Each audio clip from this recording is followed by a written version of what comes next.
What's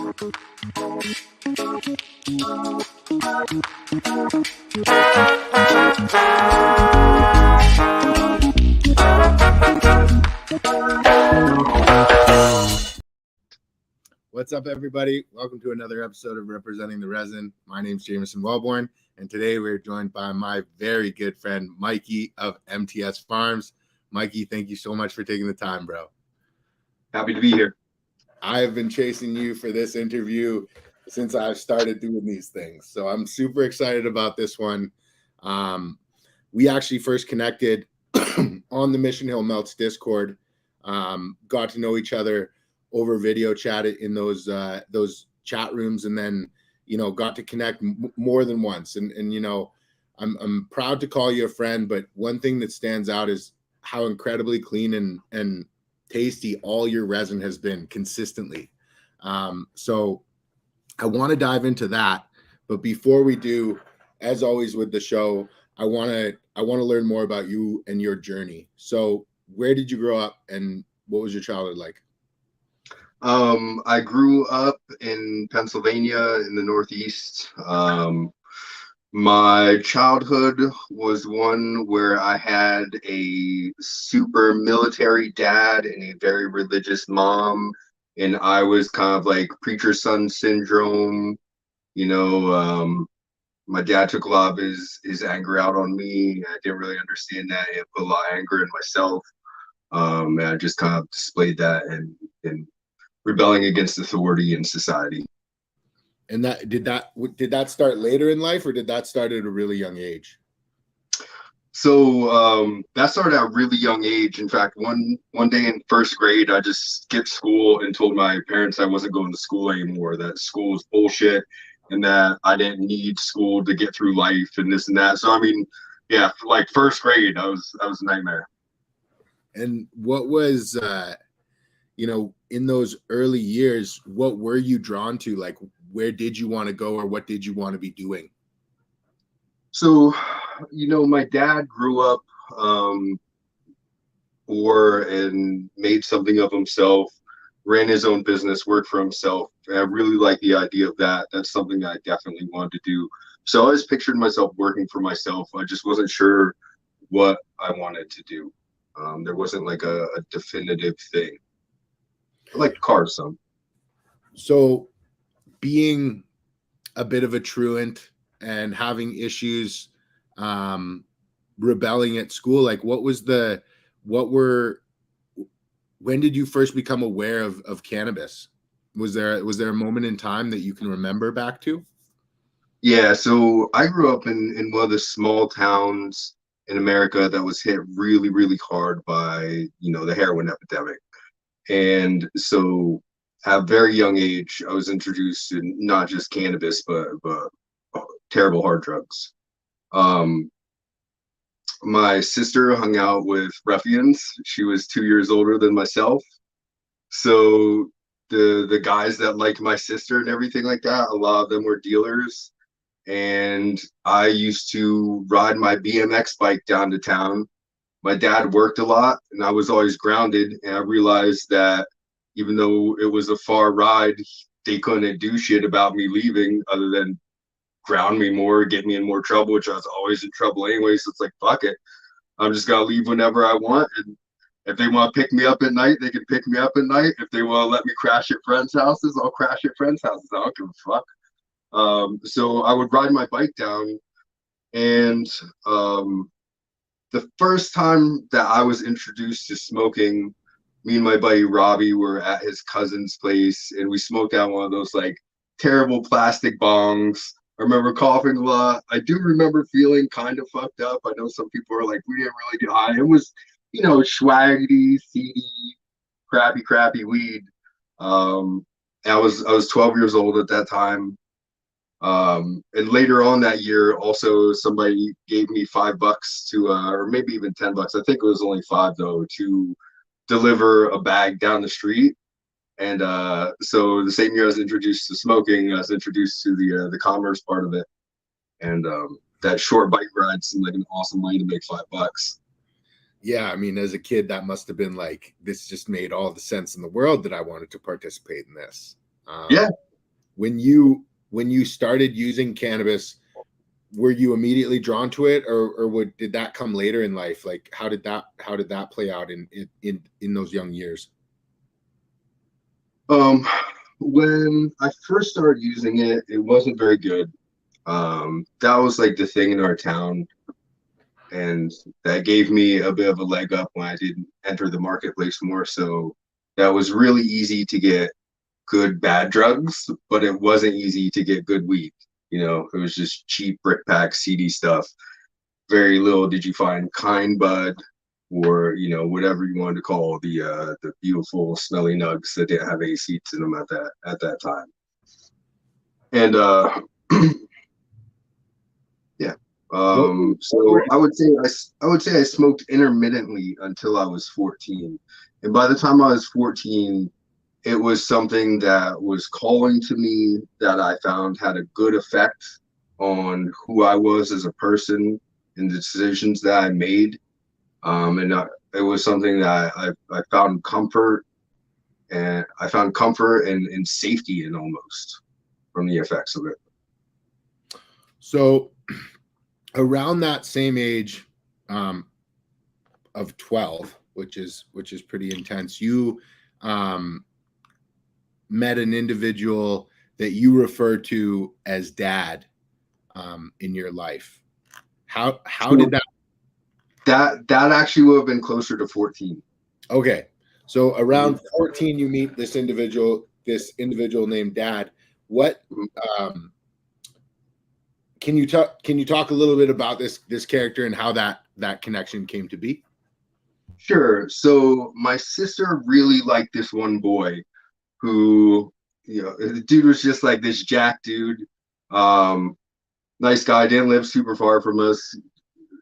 Very, very interesting character. So him and I got along because we thought differently, right?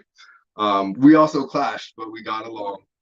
And he was very interested in the commerce part of what I was doing, because what I did was, I helped other people until my 14th birthday, and then I used my 14th birthday money to do my own thing. And he had somebody that he went through that was his buddy. So these guys were like 2 years older. They could drive, so they had much more ability to do whatever they wanted. And he took me to meet this guy, and me and this guy clicked. And previously, it was you're learning from criminals is basically the best, nicest way I can put that. And I mean that as a term of endearment, not as a negative, right? So, but there's street wisdom, and people are telling you what to do and what not to do and everything like that. And then there's the strict cannabis game, which has its own sets of rules, and they're a bit different. And this guy was really strict on the rules, and he was very careful. If I did work with him at all, I had to follow his rules. And he had just amazing, beautiful, beautiful weed, stuff that wasn't available in my hometown.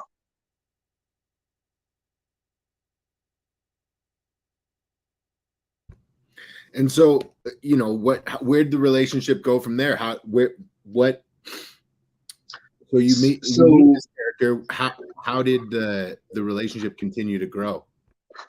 So we continued hanging out and doing what happens within that world.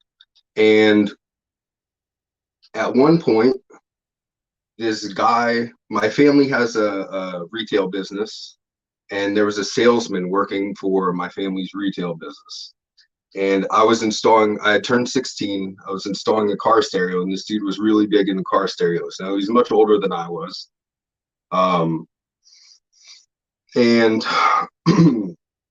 he offered to help. So I go over to his place, and he helps me install this car stereo, and I see the end of a smoked blunt in his ashtray. Now, it was an actual blunt, not a re-rolled blunt, right? So, me a little dry mouth.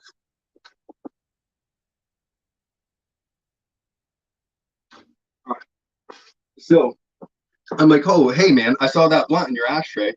Like, if you want to smoke, And I pulled out one of these mini Macanudos because I worked at a golf course that just happened to have those on me, right? Um, it was like my summer job. And it looked like a hand rolled blunt. It didn't look like a cigar. And I handed it to him and he lit it and he looked at me like, hey, this doesn't fucking taste like weed, right? I'm like, oh, hey, like, I have bud if you want to smoke. Like, that's just a fucking cigar or whatever. Like, so this guy didn't quite know what to make of me because he worked for my family. So it took him a little bit to trust me, but eventually I found out like this dude knew all of the big like older players and everything like that.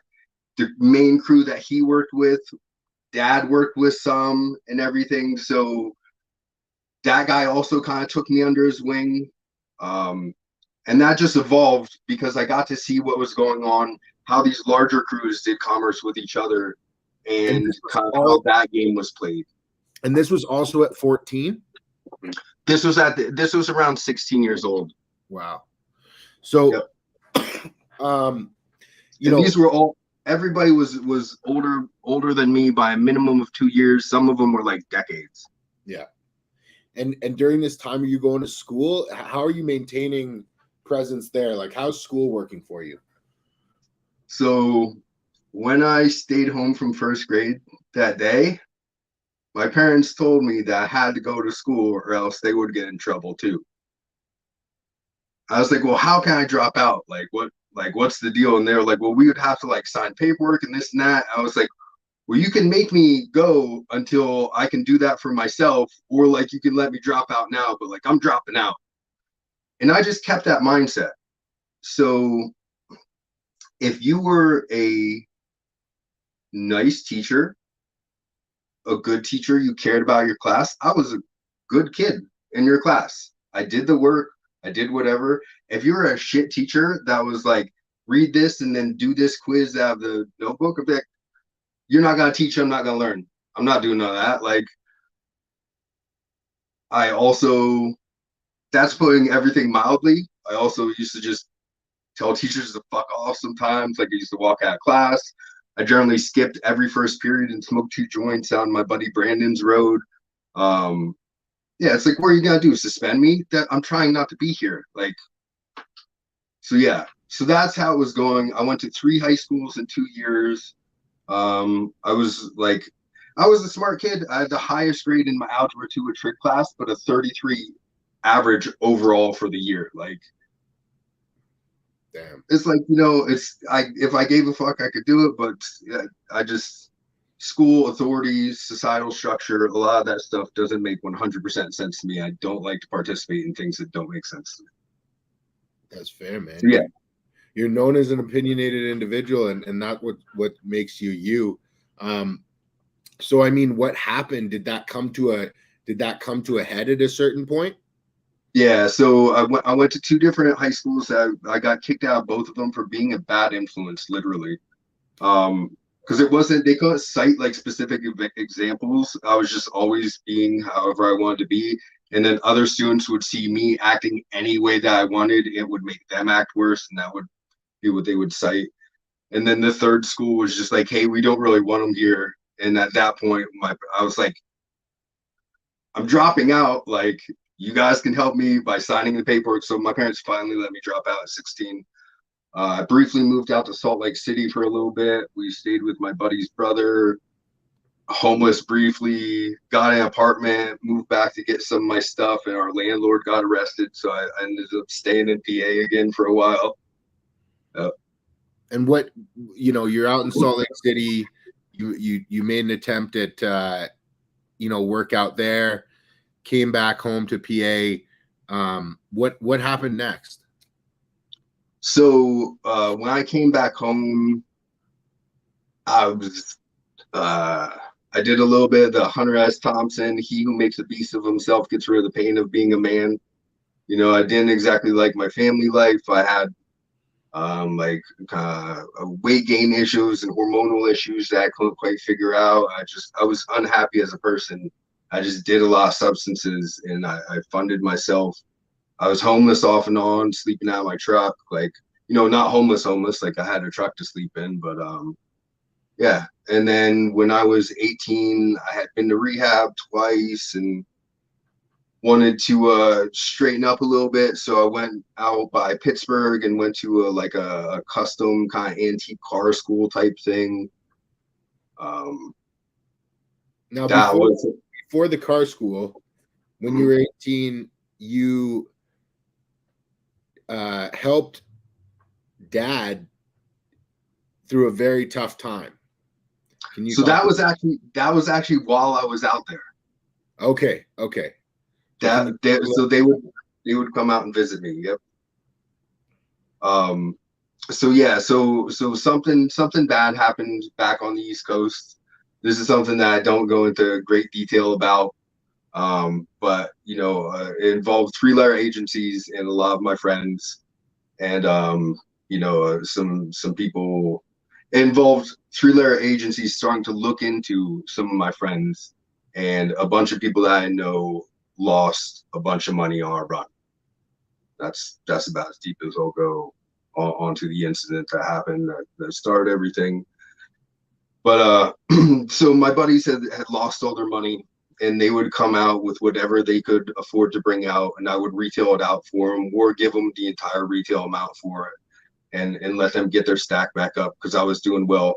The place that I went to, it was a custom car school in a small town, so like it was like a bigger, more expensive one, so they stacked a lot of students in there. And like a custom car school, it's all guys. You know what I mean? There's like 3 chicks in it that look like dudes.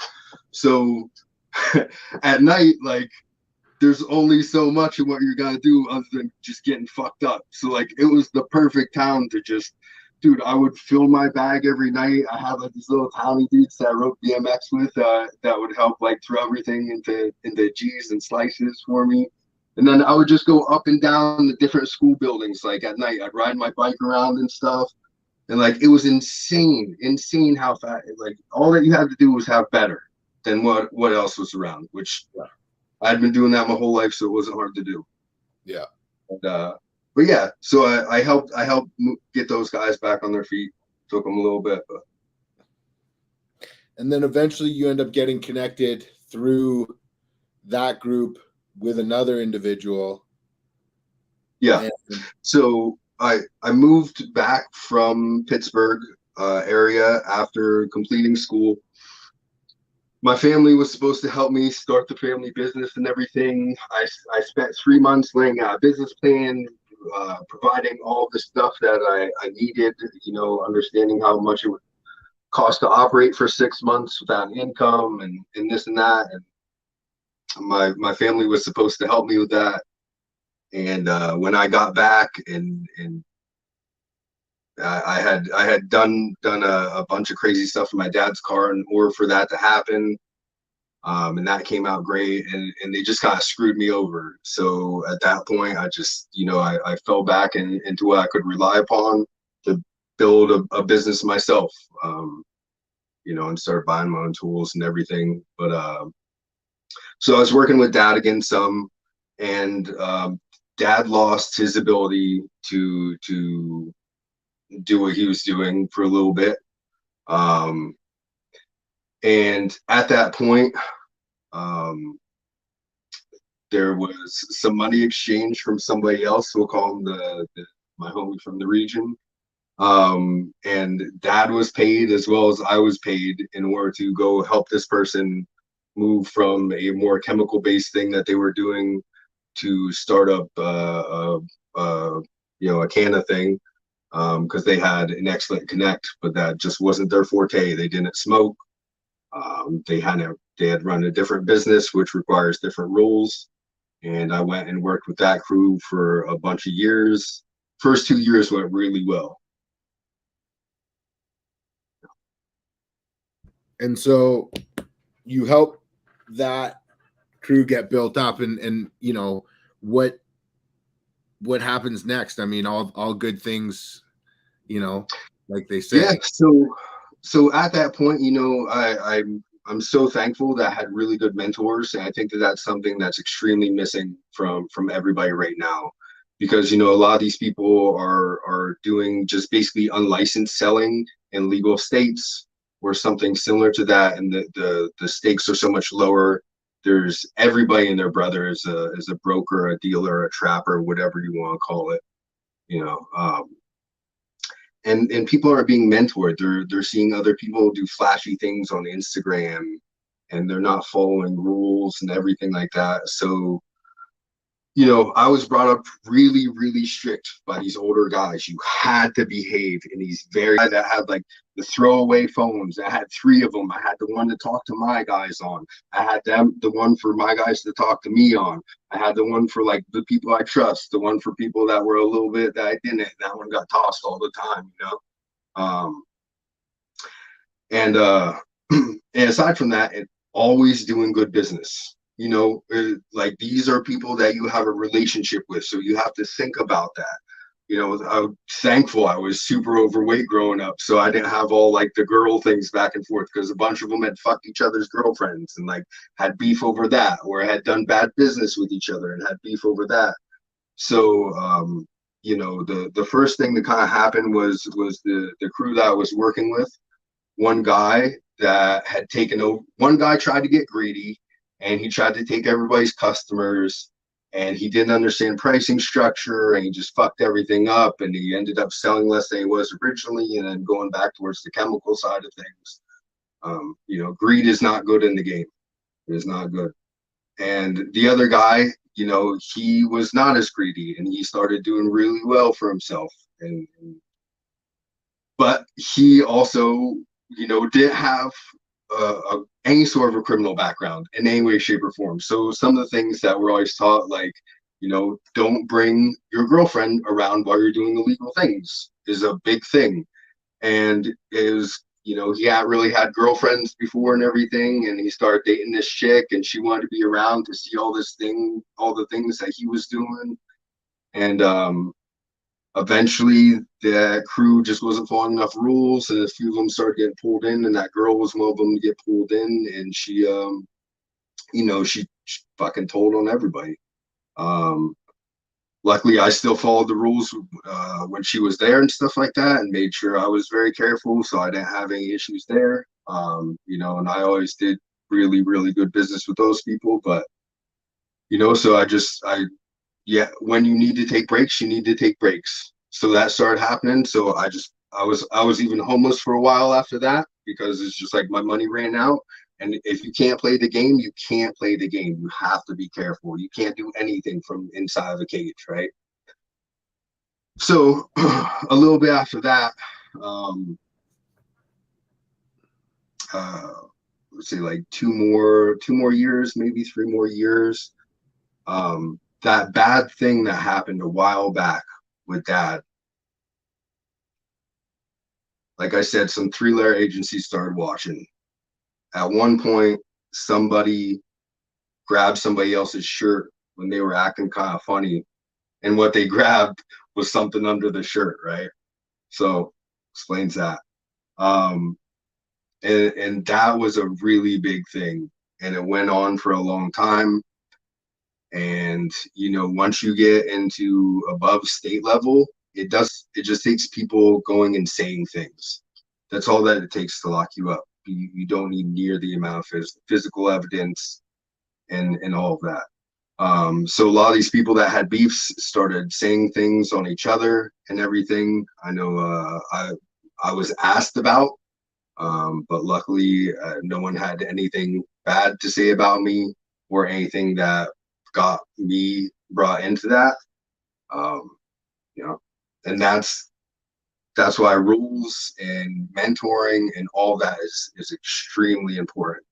Because if I didn't follow a crazy strict amount of rules, I definitely will have been involved in that as well. So that's fucking heavy as fuck, bro. So where's your head at? Like, I know that eventually there's a move west. Is this what prompts the move west? So the move west was prompted by the original crew not working well, and then like you know, the old crew was still working, but there was also some weirdness here and there. And previously, I never saw output out of anything other than specialized indoor grows that were ran by crews in Philly, that were professionals. So they came in with tables, trays, setup, everything, gave you your schedule. You just had to provide the light, the space, or I mean, the space and the power, and someplace to be able to event to. So they produced the most amazing, amazing stuff. There's a lot of like Jack Hare. There was AK-47. There was Super Silver Haze. There was a different Super Silver. But yeah, that stuff. The AK was the loudest weed I've ever had in any state, period, including when I lived in Cali in the Bay Area for a while. And that was growing indoor in Philly. But aside from that, everything was super midsy. All the out and like my buddies were, you know, they were good like vegetable and plant growers and stuff like that. It's just like, you know, it was guerrilla growing. Like they would have to crawl through bushes and do all this shit just to get out to a couple plants that came out the midsy looking stuff in jars when they were done with it. It's like that never interested me. It's like if I can't grow something that I personally really, really want to smoke, like I didn't see the effort in it. And then aside from that, there were a bunch of old dudes who would do these like build outs in basements with like generator rooms and stuff, and they would all like be blindfolded to the different sites and all of that. But like that took a lot of money for a startup, and you had to have the land and the property. And like I knew the guys doing it, but you know, I could never buy myself a fucking house at that point to be able to get there. So growing didn't really make sense to me, but I really wanted to learn how to grow. So this guy that I used to smoke and hang out with a ton, he was in a Sublime cover band out there in Pittsburgh. He moved out to the Bay Area and he was growing and said that like he was growing with these people that like knew all this stuff and like he knew what he was doing so well and like it was gonna be amazing and he just needed somebody he could trust to live with. And like, you know, I was always who I was. Like if you're talking about pot, you can fucking trust me, right? So he wanted me to move out there and everything. I ended up moving out there. And that was just because I wanted to learn how to grow in a place where it was lower risk. So that way I could come back to a place where it wasn't. And so what was when you got out there, what was your immediate impression? Like, did California live up to your expectation or was it not? So he picks me up from the airport and we don't even go to, so we're living up in Santa Rosa, right? He gets us a house. We don't even go there. We pick up a garbage bag full of trim in San Rafael, and then we go to fucking Home Depot and we go and get like PVC and fucking a case of butane, and we just go and open blast in a backyard. Like that's my first day in Cali. And we stop and like pull some oranges out of a tree. Like, so parts of it lived up to it. The weather was absolutely amazing. The pot was really strong. There was so much of this like $10 and $20 a gram from like Organic Can up in Santa Rosa, and then the other clubs that we'd go to. That was just the easiest one for me to go to. But just this really like malleable, gooey bubble hash, and like just straight up hash. You know, if it was too gooey to smoke like by itself, you know, a little bit over top of weed, but that was my favorite high at that time, was really, really good hash. And that was like the strongest, best hash that I'd had. You know, so the weed, the weed just putting that on bowl toppers? Like you were just putting that on top of your bowl? Yeah. I mean, so if I could like Jermichael? I like to find a bowl with a really, really small hole at the bottom, so that way it didn't pull through.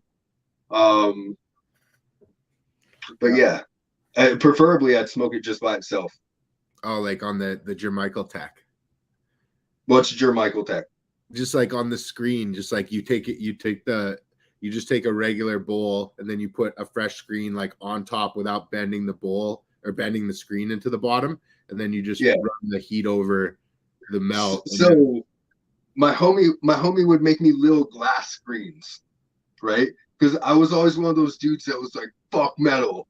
Like that's at one point in my journey, the old head that was worked for my dad, right? He introduced me to somebody that was like basically family to him. He was a glass blower.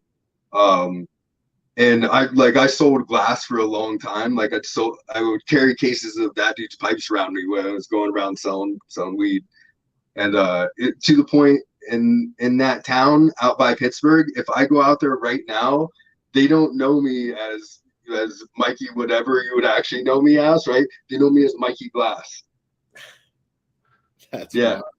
Swear. Yep. That's too funny. So was glass present for you? Like, were you into the glass scene at that point, or did that come later? I was, but like the glass scene wasn't this. You know what I mean? Like the glass scene wasn't that. The glass scene was like, dude, we have bowls that I can drop on the concrete and they don't break. Like my buddy blows these crazy, like watch, I'll whip it off the wall. You know what I mean? Like, so, and like Jerome Baker bongs were cool back when I was young. Like, you know, so I think that during the time when I kind of had to be as careful, paranoid, and underground as I possibly could, I feel like that's when the glass scene really shot up.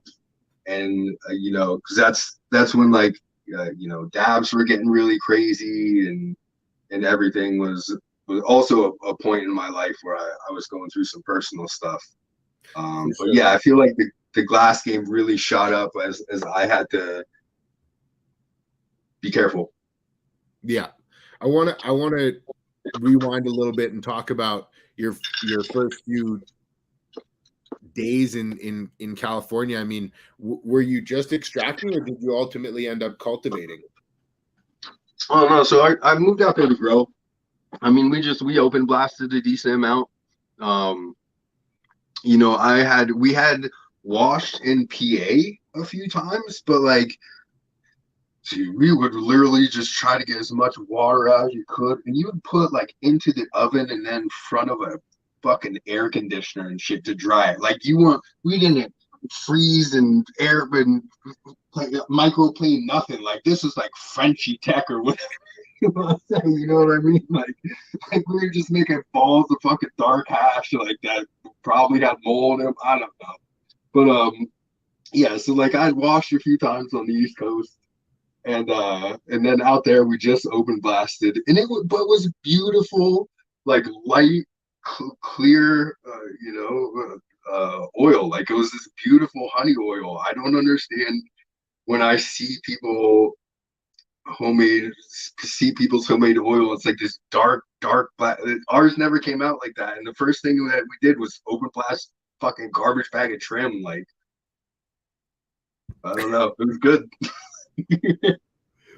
So were you primarily exposed to outdoor cultivation when you were there, or did you see some indoor as well?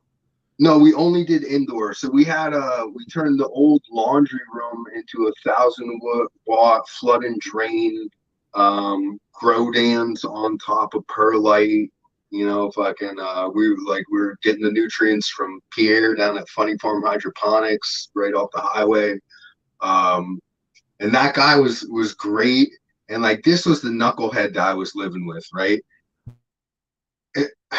So we went down and talked to this dude, and like on the East Coast, you're like, yeah, man, like I'm growing some tomatoes. Like, you know, you can't talk about anything. Like you have to call a bong a water pipe, and you know you have to be like, oh yeah, I'm gonna smoke tobacco out of this. And like out there, like, no man, it's medical. Like you can stay weed in the head shop. Like you know what I mean? Like you can tell the guy at the fucking grow store, like he's asking you what strains you're working with, and he knows a lot of them. Like it was insane to me, right? So this dude's telling us, he's like, all right, like this nutrient saying like use like 1,000 ppm at this stage and this and that. He's like, they're just telling you to use the maximum amount that you can, so that way they can sell more nutrients. He's like, I'd back it off to like 800 and this and that, and like just being super, super helpful, right? And these fucking guys that knew everything and were supposed to teach us all this shit, most of them didn't smoke pot. They were in some like straight edge punk rock fucking gang where they like went out to weird shows and stabbed each other. I don't know, not my jam, right? Like previously, this dude was in a Sublime cover band. Like I thought he was still fucking loving to what I got. Not like I'm gonna stab this meth head. Like so, fucking but yeah, so it was their first grow. They did such a terrible job. They couldn't teach us anything. So like this dude, Pierre was like, yeah, do this, do that. And the guy that I was growing with was like, so when I saw the specifically the one where he said that the nutrient said to use 1,000 and that we were supposed to mix it to 800, and my homie mixed it to 1,400. I was like, "Yo, what are you doing?" I was like, "He said that would grow better if we use less." He's like, "Well, like I just want to get this first round out real fast, so we're just gonna feed him more on this first round, and then we'll back it off for the next round." I'm like, yo, bro, that's not how it works. Like, it's like a fucking baby. Like, if you feed it twice as much as it's supposed to eat, it's not gonna turn to Hulk fucking Hogan. It's gonna turn to diabetes, bro. Like, you know? Yeah. So yeah, so this idiot just fucking kept on murdering the plants, right? And like he was gone for a week. I went down and I saw Pierre, and I was just like, "Hey man, what should I do?" He's like, "Oh, you use some sugar water to flush them. Like, just give them like 10% nutrients, like until they start kicking back. Like, you know what I mean? Like, just be real careful and whatever." And so I did all that, and like they were looking fucking great by the time homie got back from his week long vacation. Like within another week, all the fucking tops were burnt and they were like basically dead. Um, yeah, so like we had the 1,000 watt and the Cia Green table. We had a 400 watt in a veg area and a 250 watt in a mom area. And but I just like I couldn't grow with someone like that. And so I ended up moving in with one of the dudes that I worked with. I was working down Novato, nice place. So, Yeah, and what happened next? I mean, how long were you in that place before you eventually made so your next move? so I was in that place for like 2.5 months. I interviewed for this really good job, and yeah, like something weird happened with a drug test where I came up positive on like an over the counter medication because I was real big into riding BMX out there. And the day before, me and one of the guys that I was living with went to a skate park, and like I fucked my shin up real bad riding on concrete park. I took two. It was like a leaves or something like that, and I want to say like naproxen or something like that is the active ingredient, which is also a prescription drug. Um, and so like yeah, so basically it came up positive for that. And then they called me like a month after that and were like, hey, like, so were you taking medication, this and that? But like the job had already called me and told me that I came up hot for something, so I'd have to reapply or whatever. So I just ended up moving back to PA. I wasn't specifically trying to work a job or anything, but I did want to try to grow more out there with someone who actually knew what the fuck they were doing. So that was my goal, was to just kind of get another job and then find some like homies that weren't this angry straight edge punk rock gang that were trying to fucking just feed their plants straight nutrients.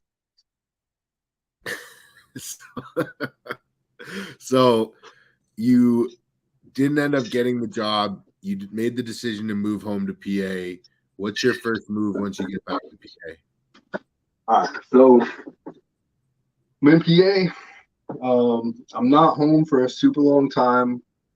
I'm out partying over the holidays. On a big party holiday, and me and my buddy get jumped by a whole bunch of people. And he's having a really rough time because his best friend just had killed himself not too long before that. And I'm very protective over my friends. I was pretty pissed off. And these dudes came at us again later on in the night, and I cracked on them pretty good and got myself into some trouble. Um, so yeah, so I ended up having to go to jail. Um, Over that was kind of the next thing in my life. Um, I was working for myself. I was given work release. I got myself in a little bit more trouble. It's just like working for me, man. Like I still worked for me. Like we'll just put it that way, you know? In So yeah. and in on top of that, you started a family. Yeah, and during that time, between the time that I had gotten in trouble and by the time I was handed a sentence, I had started a family with someone that was from a very well-to-do, outwardly very good family. Outwardly. And yeah, so I possibly, you know, like these dudes came at us, but I responded very aggressively.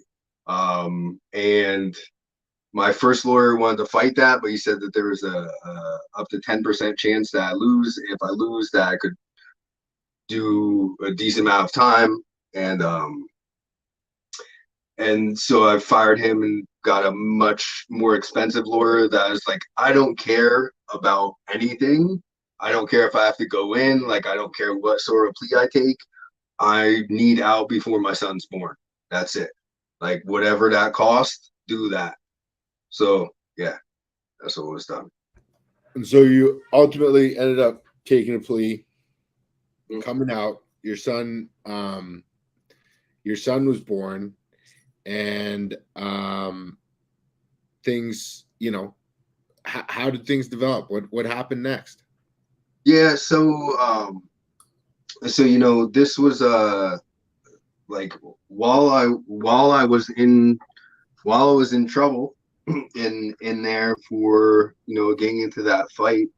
um you know, dad's crew had already kind of been in trouble, and that kind of telling on each other led to someone that I had mentored and was an extremely close friend of mine also getting pulled into this, and kind of a whole nother crew in a whole different part of the state. And you know, my homie got Rico and sale and distribution of literally a ton of weed, 2,000 pounds. Um, so you know, I was locked up when that was kind of going on, and another kind of saving grace for me, probably why they didn't feel the need to go after me, because I was already locked up.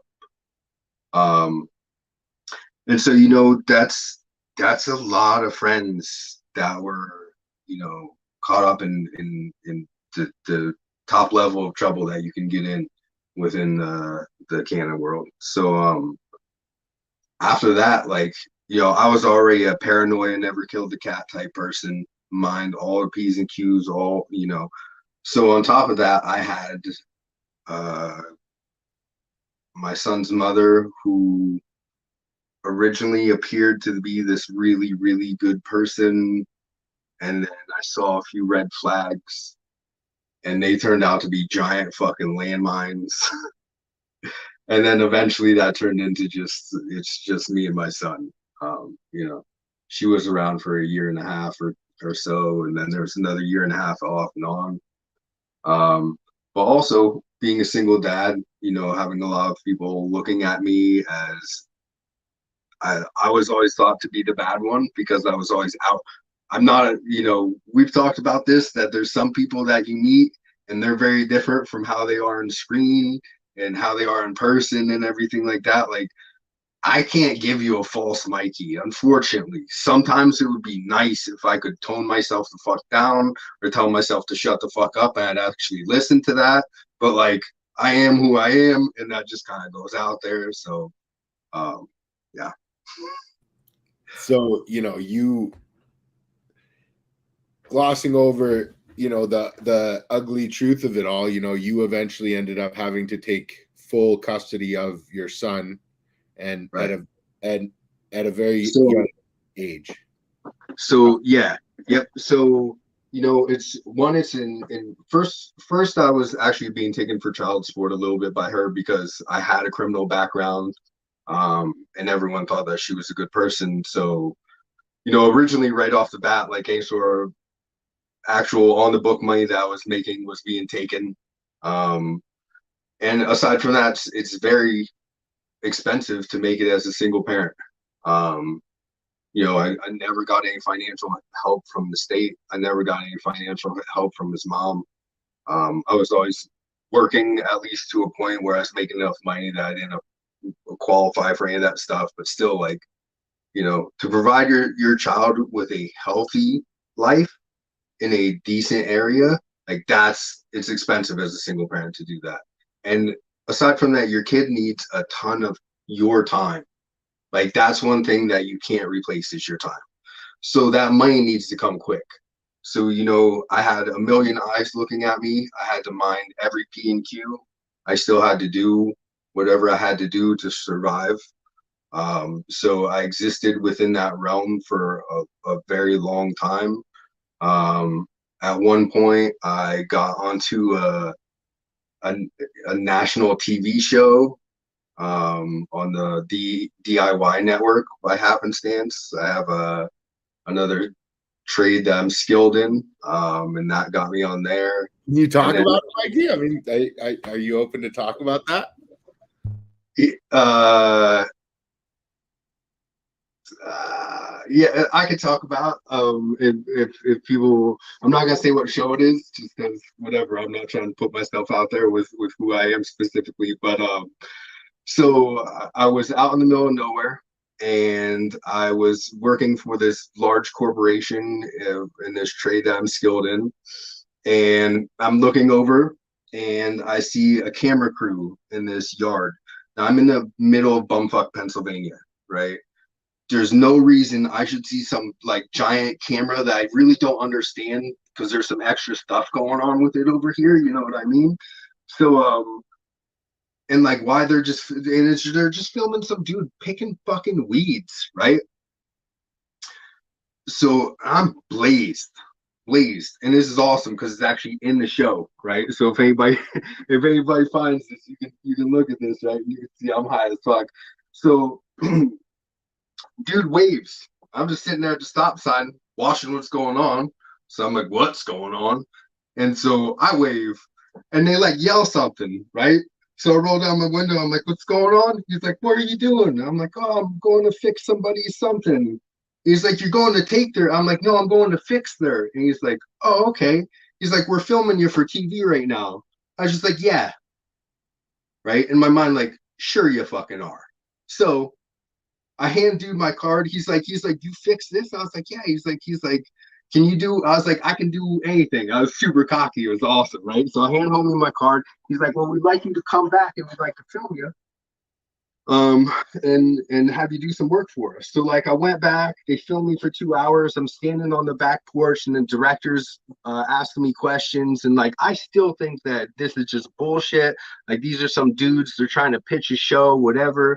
And the director is like, oh, did you recognize the main guy that was talked to? I was like, no. He's like, oh, he's in a bunch of 90s sitcoms and this and that, and then he's like, and he was in this movie and that movie, and I'll just say one of them was an Eddie Murphy movie, right? I was like, oh, fucking know who that is, right? And then I realized I was gonna be on TV, and so yeah, that was really cool for my kid to see. Um, and that was kind of what launched me into getting a big design engineer job. I worked for myself in my trade, and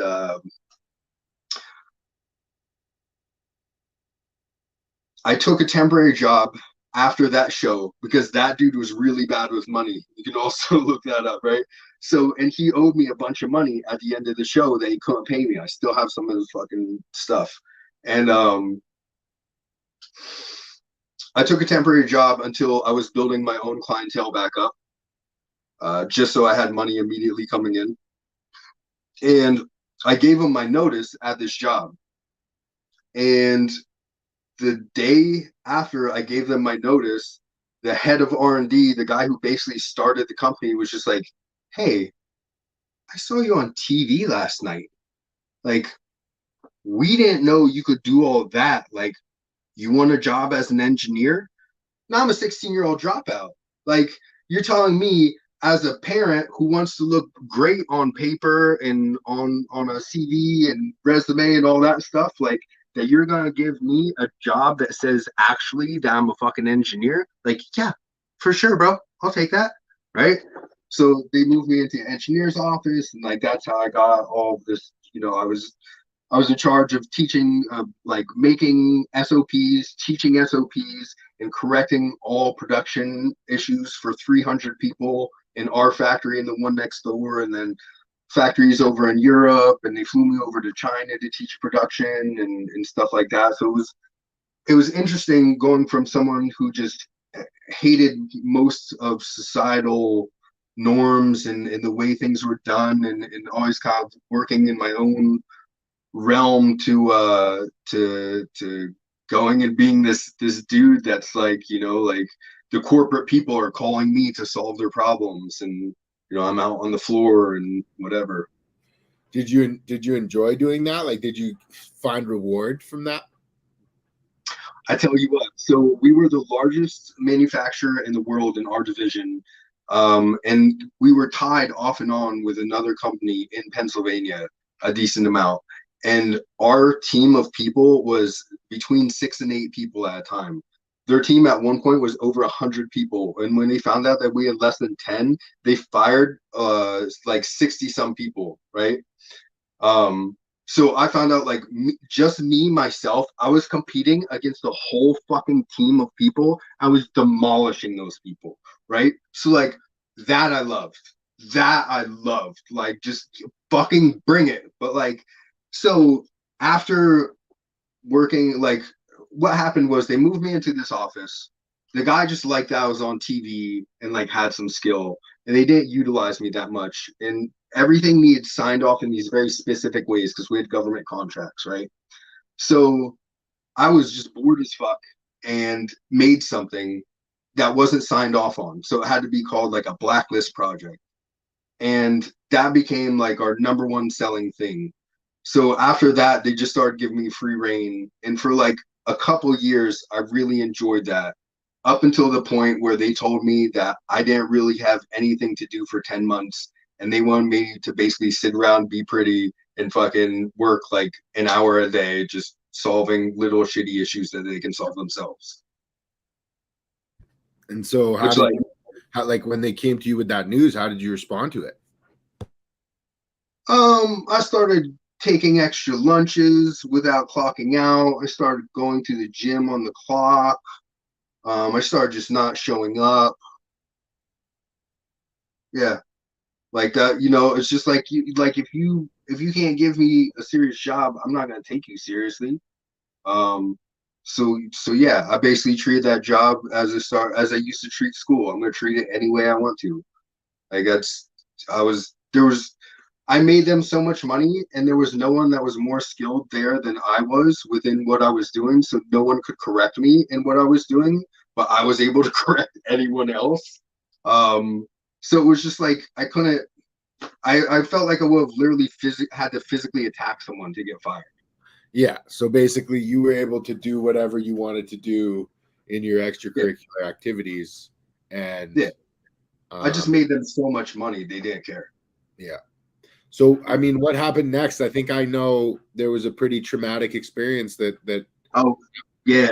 So then I was at that space for a while where I was like barely showing up, and the job was kind of a joke and everything like that.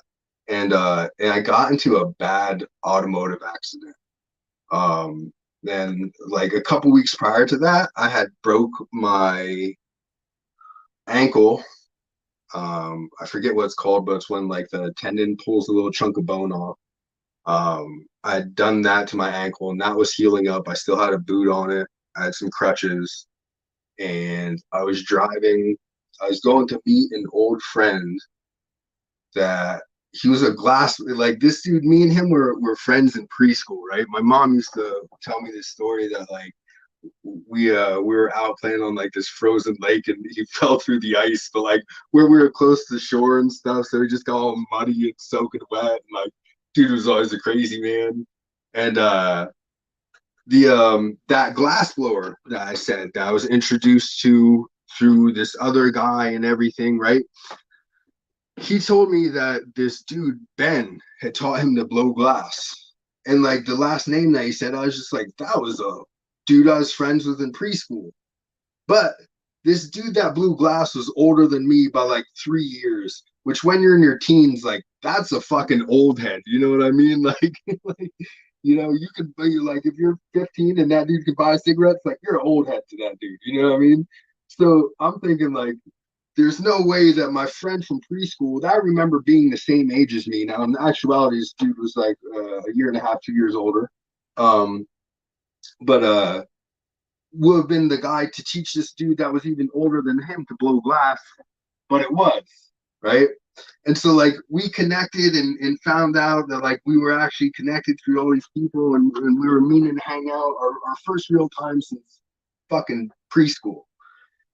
And so I'm going down to meet him, and you know, like I said, it's tough to make it as a single parent, and so I was TC and OB and on the way, you know, taking care of business. And I was running way ahead of schedule because, like, if you know, when being very careful, you have to be very careful, right? So you're not saying, "Hey, I'm going to go make a play and do this and that." You're like, "Hey, I'm going to go hang out with my friends and go to the gym." So you have to go and make your play real quick and then go hit the gym and do whatever, right? So I'm ahead of schedule by circumstance. And I'm texting and I'm like, "Hey, I'm ahead of schedule," you know, blah blah blah. And driving too fast and I'm on a road where you know it's just wide open and you can see really well and stuff, but the sun's kind of blaring in my eyes. And then the one time when I look up from texting, I'm right on a giant UPS truck and fucking smash into that thing, right? I'm just in a little Civic.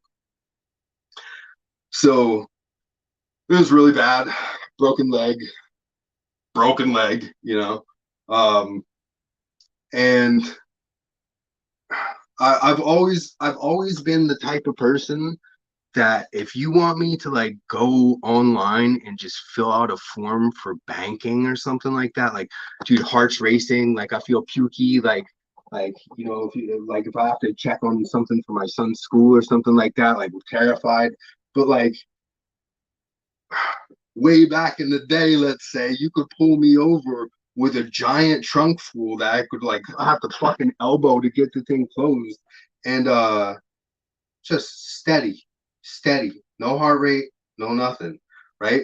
So I don't know what that is about me. Like I'm always the kind of fight or flight person, right? I'm always in that state. So like things that are extremely fight or flight, I get very relaxed in. So like, okay, broken leg, I can get in trouble. Who's closest, right? So I think of two different people, and then I think of who's the most responsive. Will be the most responsive. I know the other guy will be, but he'll get back to me in 10 minutes. I can't wait 10 minutes, right?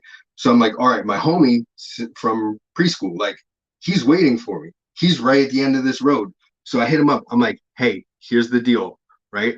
I just got into a car accident. I broke my leg. I have a bag in the back. I also have crutches. I need you to come here and grab my bag if you're comfortable with that.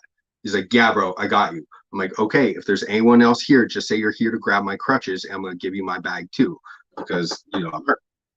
And, but like doing this with this gross broken leg and everything like that. And so I'm sitting there. He doesn't get there first, right? Cops get there first. So cop comes up. He's just like, hey, are you okay? Again, I'm very calm in this situation. I'm like, yeah, my leg's broke. He's like, you sure it's broke? I'm like, look at it. It's like, okay, yeah, it's broke, right? So he's like, all right, well, we have an ambulance on the way, you know, just sit tight. Like I forget what the fuck else he said to me, right? But so I'm like, hey, I actually have a broken ankle too right now. I was like, and I have crutches already. I was like, I'm definitely gonna need them. I was like, do you mind if my buddy stops and get my crutches? I already called him because he's just right up the road, like we are gonna hang out. And he's gonna meet me at the hospital. Cop's like, yeah, sure, no problem, right? So I'm sitting there and like ambulance comes, fire truck comes, and like somebody that's real serious about their fucking job that they bought their own light at fucking Walmart to stick on top of their car to get to, is there like at the car. And I see my homie just gives a little wave, right? I'm like, oh shit, right? So I'm like, the guy that's there that's taking his job way too seriously. I'm like, hey, my friend's here. He's gonna grab my bag and my crutches to meet me over at the hospital. He's like, oh, I don't think he can do that. I don't think he can do that. I was like, yeah, he definitely can. I was like, I already cleared it with the cop. I was like, yo. And I waved over to the fucking cop, and the cop was like, yeah. I fucking waved him on. So my buddy, like an angel, just walked through that fucking crowd, grabbed that bag, right? Took off. And so, like, I didn't want to make him hold on to it and everything like that because I didn't want that to be uncomfortable for him. And so I wanted that to get handed off to whoever they needed to go to. And it was both like two people that, like, I love these people. You know what I mean? On like an emotional level, like, you're both people. It's not just business. Like, I like you people. You know what I mean? Like, I'm telling you, I trust you. I'm telling you, I trust you. Now I'm at the hospital, right? They had fucking they first like knocked me out temporarily to drill a thing into my bone and put traction. So I have like a weight, right, pulling on my leg because my femur was broke, right, to hold it from like buckling in from the fucking muscles, right. And they're saying that they gotta take me in for surgery, and my buddy's like 2 minutes away from meeting this fucking other guy, and like the one didn't want the other one's phone number because he's super sketched out because he had bad stuff happen to him, and he's fucking terrified, and you know what I mean. So like, dude, I'm like, no, like you can't knock me out yet. Like, nope, I need 2 minutes. I make the fucking hospital wait to take me into surgery until I can make sure everything is okay with them too. I'm like, all right, like finally when I get the text, like, okay, good to go. Fucking, I'm like, all right, yep, you can take me into surgery. That's fucking wild, bro. So they take me into surgery, right? And again, like I'm working this corporate job, like I'm doing the best as I fucking possibly can as a parent. Like if anybody's ever met my kid, they understand the amount of effort that I've gone through. Like he's an amazing child. And with that, so and I'm being a responsible parent, and I'm handling all my responsibilities, and that includes the financial ones. And sometimes I have to do what I have to do to do that, right? So I get out of the hospital. Now they femoral rod it, so they put a fucking chunk of metal in there and they kick me out of the hospital like right away. And so I have this avulsion fracture on the ankle. I have the femur. I had a torn pec from the accident. I had torn ligaments and tendons in both my wrists, so it really hurt to use the fucking crutches. Like I was bedridden, right? That was basically it. I paid this dude because what the hell? He was like looking for work anyways. I paid him, my homies from kindergarten, to stay with me for 2 weeks and help take care of me. Like he went and got groceries and cooked me food and everything like that. And so I tried to get money from the government, right? Because I went to them. I'm like, hey, single parent, you know what I mean? Like I can barely use my fucking crutches, this and that. And they're like, well, but you're gonna get better, so that's temporary disability. So your job should have insurance for that. So I went to this giant corporation with this government contracts and shit, should definitely have good insurance, right? Oh, we don't have that. So I was just like, okay, what do I do? They're like, we'll go back to the government. So I went back to the government. I was like, government, they don't have that. They're like, well, not our problem. Go fuck yourself, right? So it's like all these systems that I never bought into at all until I was a father. I was trying to do the absolute best of showing my kid a proper example outwardly and like, trying to get along and everything like that. Like these things I was told have these systems of help if something goes wrong, like just completely fucked me over. So literally I just took my savings and I fucking made money. I made money from my bed as a person who could barely get to the bathroom and back. Like I had around $3,000, and luckily I had a very good relationship with someone. a year or two previous to this, my buddy started posting bong videos, right? I think just bong videos, not dab videos. And I was losing my mind, right? Understandably, given all that I'd been through with all of my friends getting in trouble in the past, and you know, like I've said, I've told the maximum that I feel comfortable with on all those subjects. But just know it was a fucking crazy bunch of years, right? Like those are just some of the stories. So when I saw him posting himself smoking weed online, I was one of those persons like I never went on any of the forums, none of that. I was like, bro, you don't Google weed on your phone or computer. What do you mean? Like they trace that shit like burner phones only, and like you talking code on your burner phone. Like, what do you mean? So when he started posting these videos of him smoking and stuff, I'm like, bro, what like feds are gonna come. Like you can't do like what are you doing right now? He's just basically a cussy that would play the game a little bit, but like whatever. So and he's like, no, that's the thing. He's like, everybody posts weed online and there's like Instagram's full of it and stuff. And so he started showing me how there was like these big sessions going on in Philly where they're renting out fucking warehouses and just setting up and vending. Now, like we had been doing that a decade ago out in the woods at like jam band festivals, but we'd hold private ones and we would literally have vendors come down from New York with flour and you know other things for festivals and stuff like that. And like homies would have tables like just straight up vending. So like it wasn't a foreign concept to me, but like it being such a large event in the city was just I was like, this is fucking crazy. Like this is crazy. I can't believe they're doing that, right? Now, not too long after that, you know, it was the Philly Smoke Sesh. Like it was a big thing out here.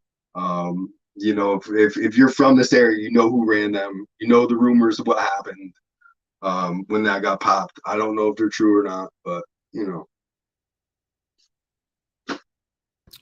So you're, you know, So what, okay, yeah. okay, yeah. So I was telling a story about bro, and I'm just gonna call him bro because that's he tried to tell me his name originally. I was still in the old mindset where like you know like I don't want to know your screen name. I don't want to know your real name. Like I'm gonna give you a nickname and put that in my phone as that. So if I ever get questioned about you, I'm like, I just call him bro. I don't know. Is that his name? Could be. So so anyways, right? Um, they just had like the local game is there's always a couple plugs, right? There's usually a good like out of towner, you know, maybe somebody goes our California was not in the mail. Our California was a dude that went out there and came back, and it was tip top. It was not shit that was compressed, like none of that. We would have stuff that came down out of Canada. Um, I used to go up to Watertown, New York, and really, really early, like in my super early 20s, and meet up with some homies that would you know, use their four wheelers and go up to Canada and bring down like stuff that kind of looked like beasters, but like it didn't smell like hay, and it was so crazy crispy, and everybody else had like actual beasters, you know what I mean? And fucking dude, it would just crush. It would crush. But these dudes were nutcases, right? They would take it and they would keef box half of it and then they would put it back together. So you would have like these fucking beautiful white nuggets, like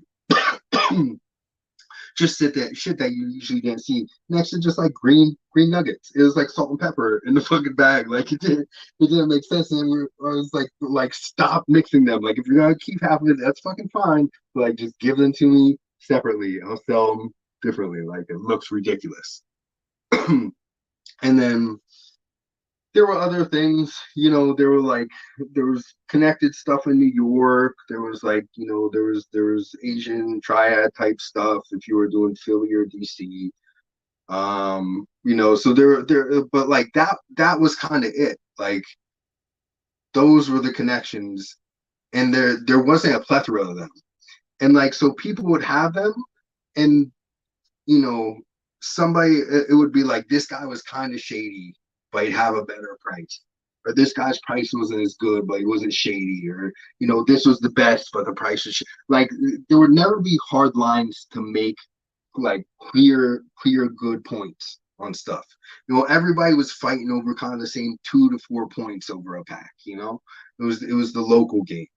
So then I saw like this Instagram game, and it's like all these bigger accounts are all doing the same kind of thing as the local game, where like, you know, they all have their kind of sourcing methodology where they're going out, say they're going to Colorado and they're flying and bringing back duffels, which is so dumb, but people do it.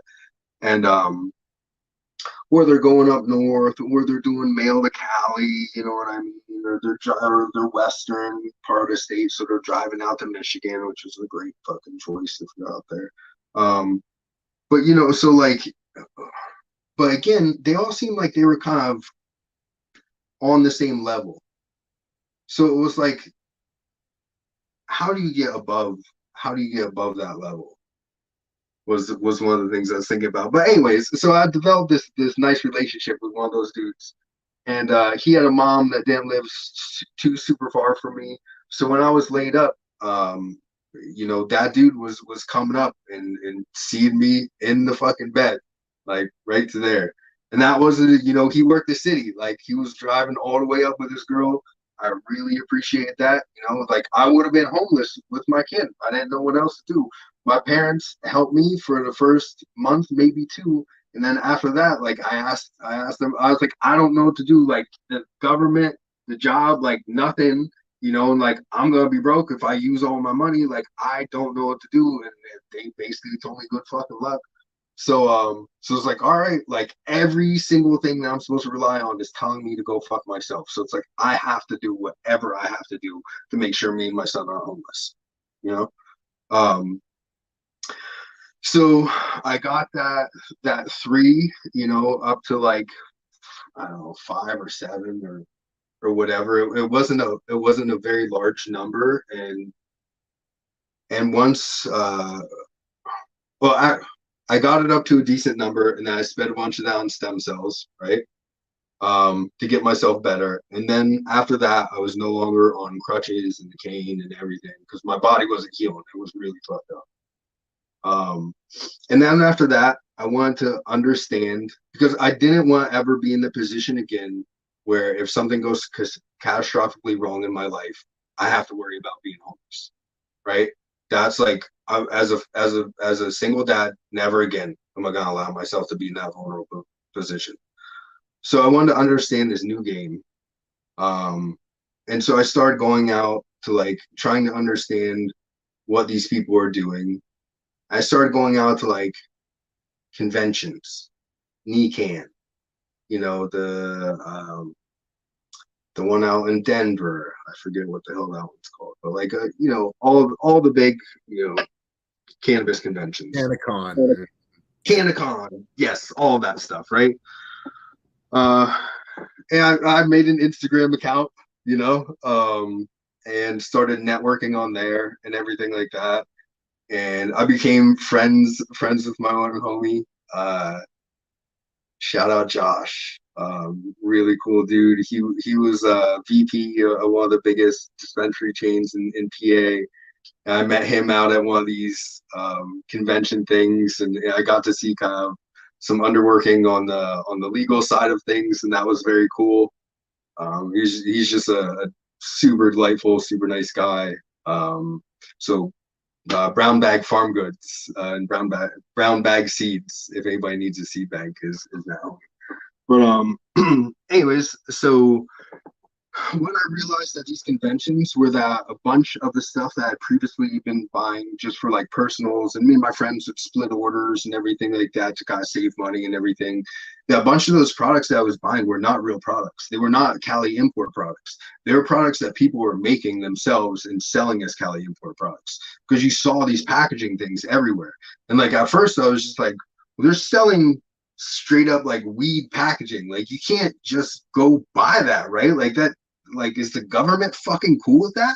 So like I started asking them like, hey, like do I need like a EIN and like a special license or anything to buy from you guys?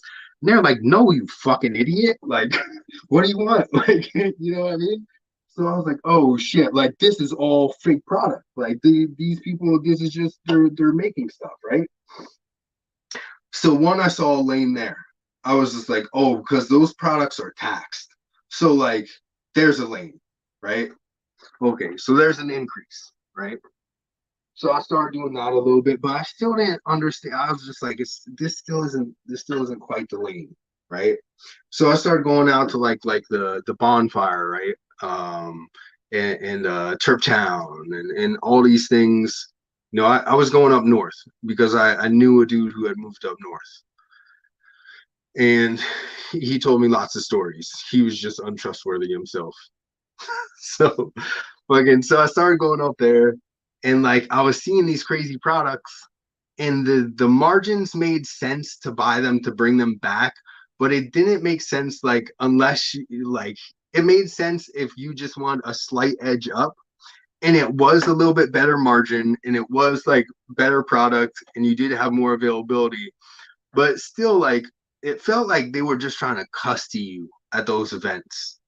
So it's like, I bet if you let those people cuss to you and then you build relationships with them and stuff, like you can get those numbers down a little bit. And like, that's how I felt like a lot of people were playing the game, right? Like the Instagram game, the bigger accounts and stuff. Like I felt like that's what they did, where they had just known someone who had moved to one of those states and that was the thing. I still felt like they were getting kind of taxed just by their pricing structure. Um, and so I was still just playing around with like going out and meeting and seeing and understanding uh and I forget if I started following Future or how I heard about the Good Life Gang, but I was just like barrier to entry makes sense to me because anybody can go to Turp Town Throwdown and just go up to one of these booths and start asking people stuff. And you would see terrible shit like out of like the 2018 high times out there in Michigan that me and my one homie went to. Um, just to go to I never went to a high times thing before. We saw a table. What were those dank vapes, right? Them were those little poison sticks, right? Okay, yeah, dank vapes. But we saw these fucking trappers set up a table and like it was like this high, right? Stacked at least with dank vapes. Like that one like whole thing in the table. Like I don't know how many thousands and tens of thousands that were on that table. They stacked that table every morning and sold out every day. And this was like after everybody knew that those were straight fucking poison. Like, yeah. So I don't know. But anyways, so eventually, right? I was just like these types of events, the high times things aren't it. The more private, cooler ones up north, they still aren't really even it. Like the private medical patient things up north, those were better. Um, but then they had a Good Life Gang meet up on the East Coast, and it was the first one on the East Coast. And I went up, paid my lifetime fee.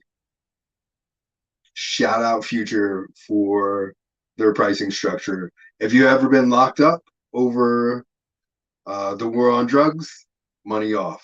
A couple other things too. I think very highly of that dude. But so joined the Good Life Gang, and I walked around, and basically I was just like, "Hey, what do you do?" If that sounded interesting, I was just like, "What side of the market do you mess with?" If that sounded interesting, we kept talking. Um, and then also, like, I wanted to learn more because I was starting to get more into dabbing. I really enjoyed live rosin at the time, but didn't know a ton about it. Um, and so I was on a quest, not just for making any sort of financial gain, but I also wanted to learn. Um, and at that, I got to meet Nikki T, who was at that. Went out to dinner with him, Future, and a few other people there that night. I was running a edible business at the time, For making those, CBD edibles, maybe some others, maybe not. Mikey, Um, Mikey, for those people who are listening who don't know about Future 4200 and the Good Life Gang, can you explain what that is and what attracted you to that community? Sure. So Future 4200 and the Good Life Gang. The Good Life Gang, right? It's a buyers club and a open source group. So like in the other industry that I worked in, if you were a smaller retailer and you wanted to be able to compete against the largest retailers, you joined into one of the large buying groups, and that gave you the same amount of buying power as these extremely large retailers, and sometimes even bigger. And so Dustin, Future 4200, the guy that started the Good Life Gang, basically he was a guy, and you know, I'll try to do his story some justice here. um, he was a dude that went to college out west, maybe Oregon, and you know, had kind of, I would say, similar ideas to some of the things that I feel about society and the what's wrong with it. And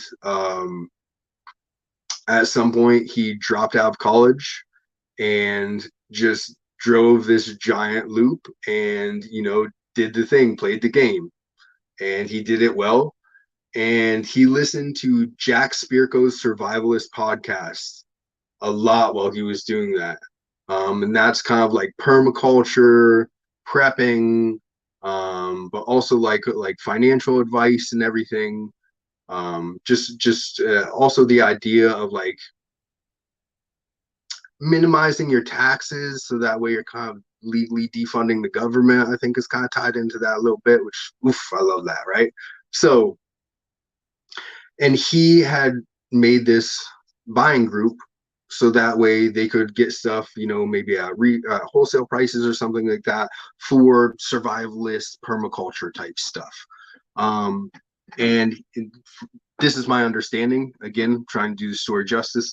And Future Dustin kind of modeled that buying group for cannabis extractors, right?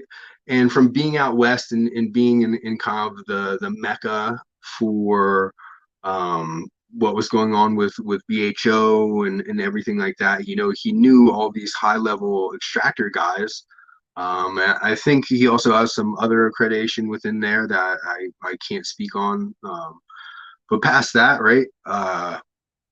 So he started this buying group, and where that really took off, right, was when CRC became prevalent. So everybody started doing fake CRC. If you were playing the game, you remember these times, right?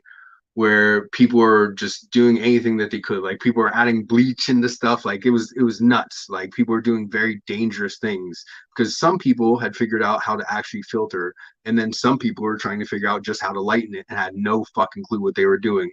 And people were making very dangerous and fake things.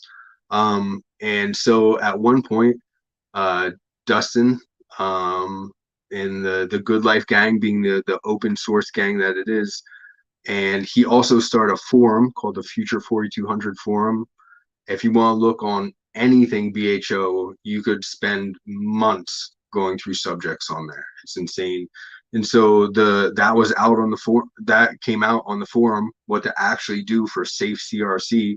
So he just put that out there publicly. It's like, everybody stop poisoning yourself. Here's how to do CRC correctly, right? And just put it out for free.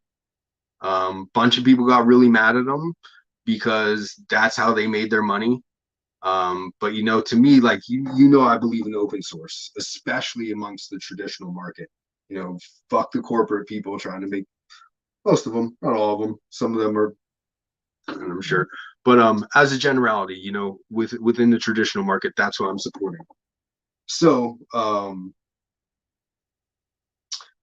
he put that out there. It got the gang a lot of notoriety, and that's when I started following him. and I, really believed in what they were doing with, being like, hey, everybody be safe. This is how to do it. So that's where I was really attracted.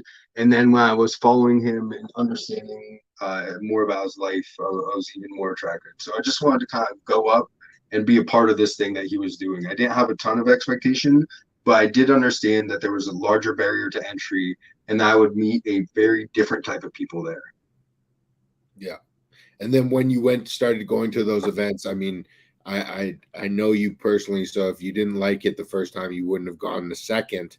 But like, what was your overall takeaway from that first event that you attended? So my overall takeaway was that people were really unsure of me. That most of the people there were very licensed, very like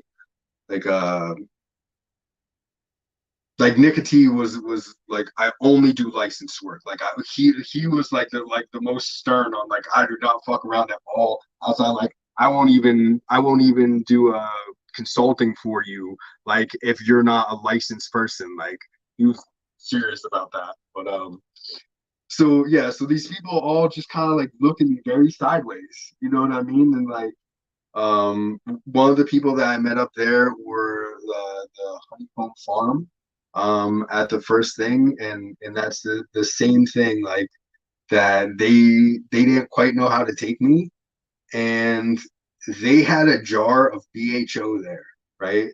That was Sunday Driver, okay? And at this point, like, so my dabbing journey stopped when Shatter was giving me lung infections every time I was doing a red hot. And then I had to do dabs when I would go down and see the bro in Philly. And it was always good BHO, but it'd make me way too high for the drive back. And I didn't really appreciate the high. Like, I was still, really high end hash was still my favorite thing. Like, that was it. And smoking that out of bowls or bongs or whatever.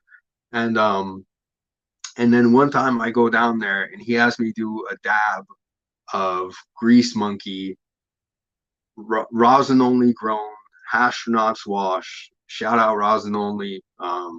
Man, that guy grew my favorite resin my first couple years of smoking. So, anyways, so like, when I was down there the one time, instead of having me do a dab of BHO, he had me do a dab of live rosin. I blew it out, and immediately it was a different effect. The taste on it was just, I was like, man, that's the best thing I've ever tasted by far, right? So I bought 10 grams that day, and I immediately quit smoking weed. I just stopped. Not at all. Not even a little bit, right? Just only live rosin. Like, when I got down to my last gram, I went down and fucking bought a shit brick again, right? This dude would go out and he would go fly out to Colorado and do like 5 days maxing out dispensaries, and then hit the traditional market too, and have like a ton of 710 labs, a ton of laser cat, and then like a little bit oleo, all greens. I wasn't ever too fond of those ones. And then like, so solvent free. That guy had a really good straw nana. And then like, the hashenots, they had a couple like private growers and whatever. And rosin only was on, and that was fantastic. But so yeah, so I was only smoking live rosin. Every now and then I would do a dab of BHO, and like, I couldn't really rock with it. You know what I mean? And when I was up at this meeting, I tried a dab of the stuff from the honeycomb. And it was amazing, bro. Like, it was amazing. You know what I mean? Like, if I could have gotten some of that, I would have fucking gone back home and switched over to that for a while. Like, it was just so good. So, luckily I became friends with these people, and I get to see them a lot when I'm up in Maine. They would teach me stuff when I was up there, and eventually, me and the owner, we went out to Ken Wall's class together to learn solventless and stuff, and um, but yeah, so it was very, very professional, and everyone was there, kind of like it was the first one on the East Coast, so they were kind of unsure of each other because that's how we are on the East Coast. Like you don't get the benefit of the doubt, you know what I mean? Like we side eye you a little bit at first. So so there was that kind of energy, but but it was cool because you could connect to weed, you know. So yeah, I really like the professionalism there.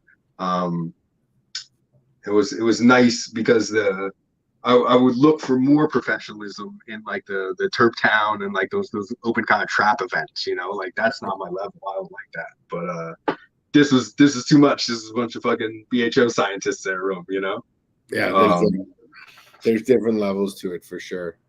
So, mhm. Once you tried that live rosin, you immediately converted over. You pretty much exclusively started smoking rosin. Um, was it then that you were driven to start creating it? Like, was it then that you discovered the soil grown video and how to make it, or how did that come about? No, so let's see, how did that come about?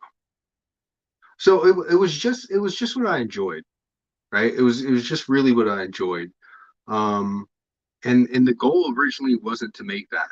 Now, through the GLG and becoming friends with people in states where you can do things, and let's just preface everything going forward with saying that, you know, um, I did a lot of stuff in other states where it was legal to do so. So I got to start playing with gardens and running stuff and making hash and everything like that. So we can kind of openly talk about that now, knowing that was all done in legal states under licenses or whatever you want to say.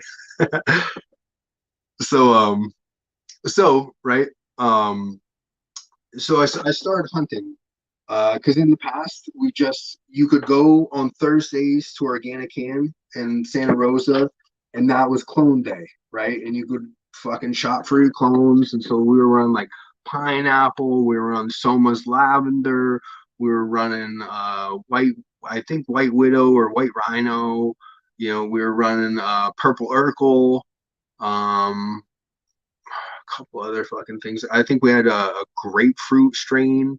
Um, but yeah, so Purple Urkel was like the one that we were around the most of because it was fast flowering and it was just it was a popular, easy to grow money maker out there at the time. Um, but so we had done all salts and nothing from seed. So eventually, at one point, how I said my son's mother, I had to pay for child support. So when she took me for child support, because I had this criminal past and she didn't, so she was able to leverage that at first. And she thought if she didn't let me see him at all, that I would have to pay her more child support, right? She thought it was time dependent or something like that. So she didn't let me see my son for 2 months, and I didn't have a custody order in place. Like I would call the cops. I was like, hey, like my son's mom wasn't there. Like without an order, we can't do anything. So I was so used to actually being the main caregiver of this person. That's something I've never experienced before. I was not very family orientated, or I was used to people not looking out for me and stuff like that. I was so used to taking care of something that when that was taken away from me, I had like this intense, like, I don't know, parental thing. And I started like raising and breeding fish, and I got real big into this thing called aquascaping, which is growing plants underwater. It's really hard to do because you're setting up the perfect conditions to grow algae, and you're trying to grow zero algae and grow 100% plants, and like it's nuts. Like if you've ever run a hard to grow like SPS coral tank or whatever, I don't know. This is harder, right? So everything has to be tested all the time. So like it's basically the idea of runoff, but you're testing in tank. So like you're always testing your levels and see what needs adjusted. You're buying your individual components, your potassium sulfate, your potassium nitrate, your potassium phosphate, your like all the different macronutrients, and then making your own blends. Um, That's eventually where I got into it. I started studying Tom Barr's work. He's a professor at UC Davis, does all the algae control for Lake Tahoe. He had a private forum that you could go on. It's very scientific. And eventually started my own company making salt blends for the aquascaping thing. So it was like salts are a very, very quantifiable thing. Like you can just measure all your levels and adjust as needed. So like, they kind of figure out, what aquarium plants need and you can give it that spectrum. They kind of figure out what cannabis plants need in veg and then what they need in flower and there's general guidelines and then past that you can just check your runoff and adjust your levels accordingly. And so it's a very, very easy to do thing. It should be. Past that, just bad environment would be lockout of nutrients. But as long as your plants are uptaking their nutrients, like you can understand what's happening by measuring everything. So I wanted to go from seed and I wanted to go into soil because I had no fucking clue what I was doing with those. So I started off just horribly popping seed, and that, you start off with not having a good pop percentage because you don't know what you're doing, even though it should be simple. And I started off with a lot of ethos genetics. I don't know what spoke to me about them. It just did. I don't use them at all anymore.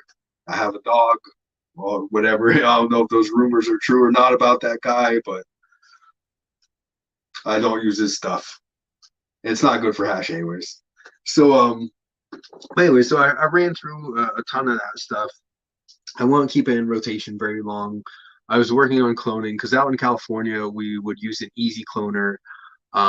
And we ran that just at the one dude's house. And so all of our cloning was done for us. So that's also something that I just wasn't very adept on. So it took me a little while. Resin only, shout out again, him, actually helped me with my my cloning stuff. It wasn't, I didn't need much. It was just like I was thinking too much and doing too much, which sometimes we can do if we're an overthinker.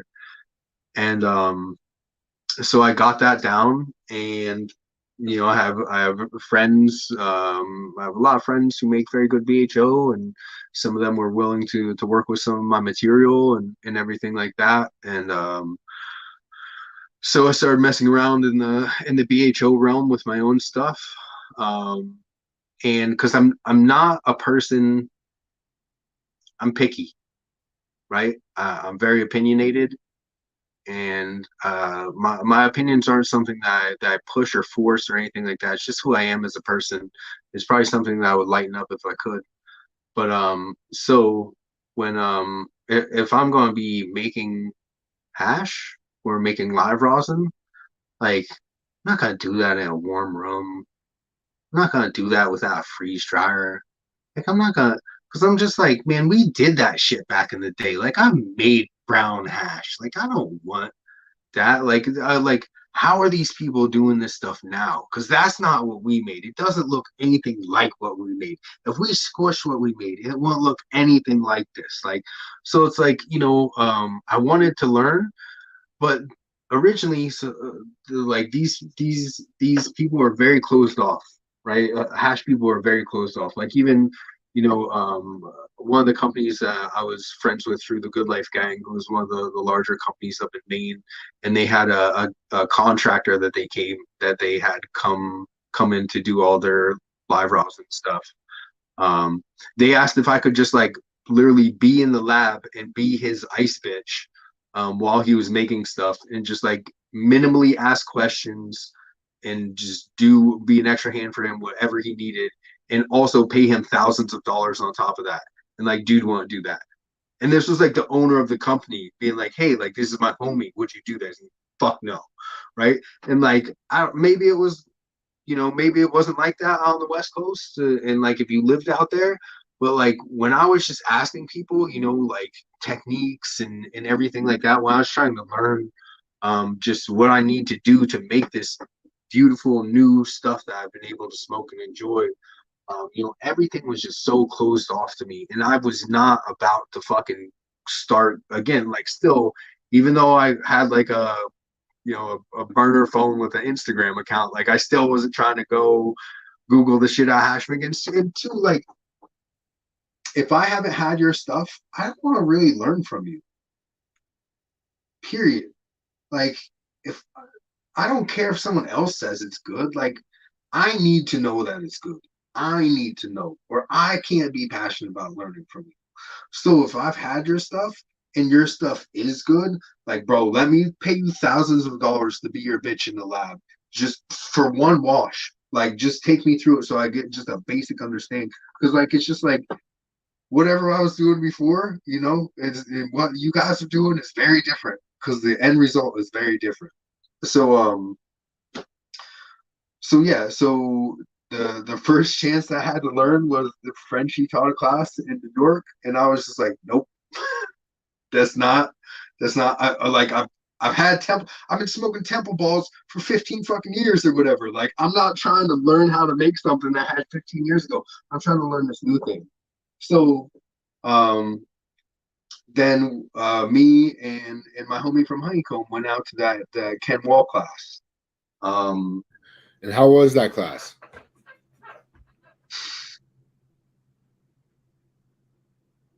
It was shitty.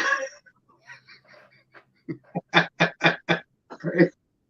So here's the deal. Like, I hit up the homie ahead of time, Ken Wall. I was just like, hey, like, because they said that they're washing the Osprey.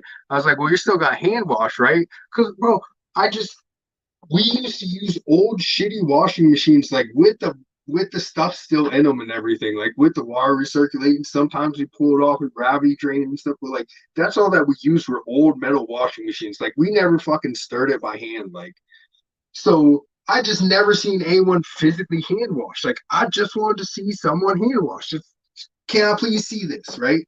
And they're using the Osprey. And I'm just like, man, like, these are people coming to learn. Like, this is when the Osprey was like the Icon was out too, but those were the only ones, right? And it was like just brand new onto the market, like just fucking launching it. I was like, this isn't applicable to. I bet you like 1 to 2 people are gonna buy this fucking machine out of this class, right? Like, everybody else, and so that's what it was. It was an Osprey demo. Like, it was bullshit. I picked up 2 small things from that class. And so when you came back, did you come back like determined to get a room set up and start washing? You know what? I was actually started before that because I started finding podcasts, right? And I started finding hash specific podcasts, and so I started listening to them. And so between that and then just like a couple fucking videos that Nick told me to watch, right? Which, again, like, if you go watch his essential extract thing, it's just like, here's some frozen weed. Now the weed's in the washing machine. Now the weed's in a freeze dryer. Now the weed's in a bag. Now it's pressed. Like, like, now the hash is in a bag. Now it's pressed. Like, it didn't show anyone actually physically changing and doing, and that's where I need to see the minutia. I need to see you load it into there. I need to see you take it out. Like, I need to see a person moving through a space where I'm in that space with them. Like, I'm a visual, like, 3D type learner like that, right? Yeah. So I had just tried to do stuff like based on what was in my mind already. I tried to get some washes in before I went out to there. And then I started getting into Discord rooms, right? And I was insanely active in these Discord rooms. Like, I was annoyingly active in these Discord rooms because these other dudes that I was talking to, they were out in California, and their neighbor grew and washed. Their other neighbor grew and washed. Like, they would talk about this shit over breakfast and lunch with people around them. Like, oh, I can only talk about this when I'm in the other states working. Like, when I'm back home, I still can't talk to anyone. Like, this is still a giant secret. You know what I mean? Like, so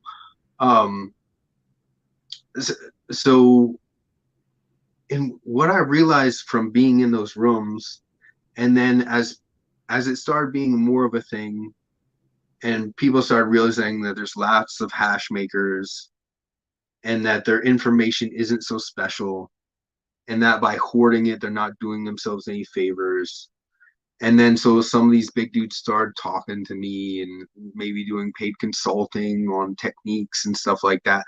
What I realized was that a lot of these big dudes um, had learned one specific technique or style, and that they worked with really good material, you know, maybe from a homie, maybe it was their own material, whatever.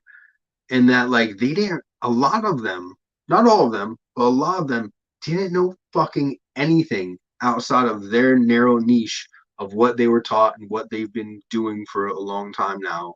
And that the what made them special was the material that they were washing. And that was just like, you know, the commonality was super cold, clean water, you know, like be very cleanly throughout the process, like being very careful and not beating stuff up hard, like not causing too much contaminant. That's like that was it. You know, past that, because when I started asking stuff outside of their specific niche, they had no clue. Like if they usually washed in machines, and I started asking them about, you know, whatever stainless or trash fucking barrel I was washing in, you know, they won't know like how much ice or the, like even how to maneuver it throughout the room. Like they just kind of understood their thing. And so in these Discord rooms, we started cutting up technique, ideas, you know, these big hash people, like some of the people in those rooms were big hash people, and really, really good at their craft and open to trying new ideas and trying new things. You know, that's where the baby bird came from. Fucking that, you know, that's where I was just gonna bring up the baby bird. I was literally, it was on the tip of my tongue. You went as far to tear apart an existing hash machine, or the bubble now, and design your own machine. Can you talk a little bit about that? Definitely, definitely. So me and Simple Adam, were both working on this at the same time, right? He was calling his the American Eagle. I was calling mine the Baby Bird. And he had ripped apart a 5 gallon for his, which was not enough. The agitator from it wasn't enough, and the motor wasn't enough. You could only wash like maybe like max like 16 gallons in it. Um, so I ripped apart a 20 gallon. And I have a homie who is an amazing welder. Like he makes these custom one-off bike frames, and like he's just this dude is so like particular, and like he seems like he's naturally on Adderall or something like that. Like I can't imagine being this good at like tasking, and breaks down time, temperature, humidity, like everything is noted, everything is specific, like, you know, like anyway, just insane. So he did some fabricating for me, right? And so we had stainless steel plate, circular plate with fins on it. You know, we tried one that was kind of like rounded tubing cut in half and put on there. That didn't move enough water. That looks very similar to the Sambo Creek filtration or whatever, which their stuff sucks anyways. But anyways, it looked similar to their agitator. That one just didn't work very well. He made a beautiful one though.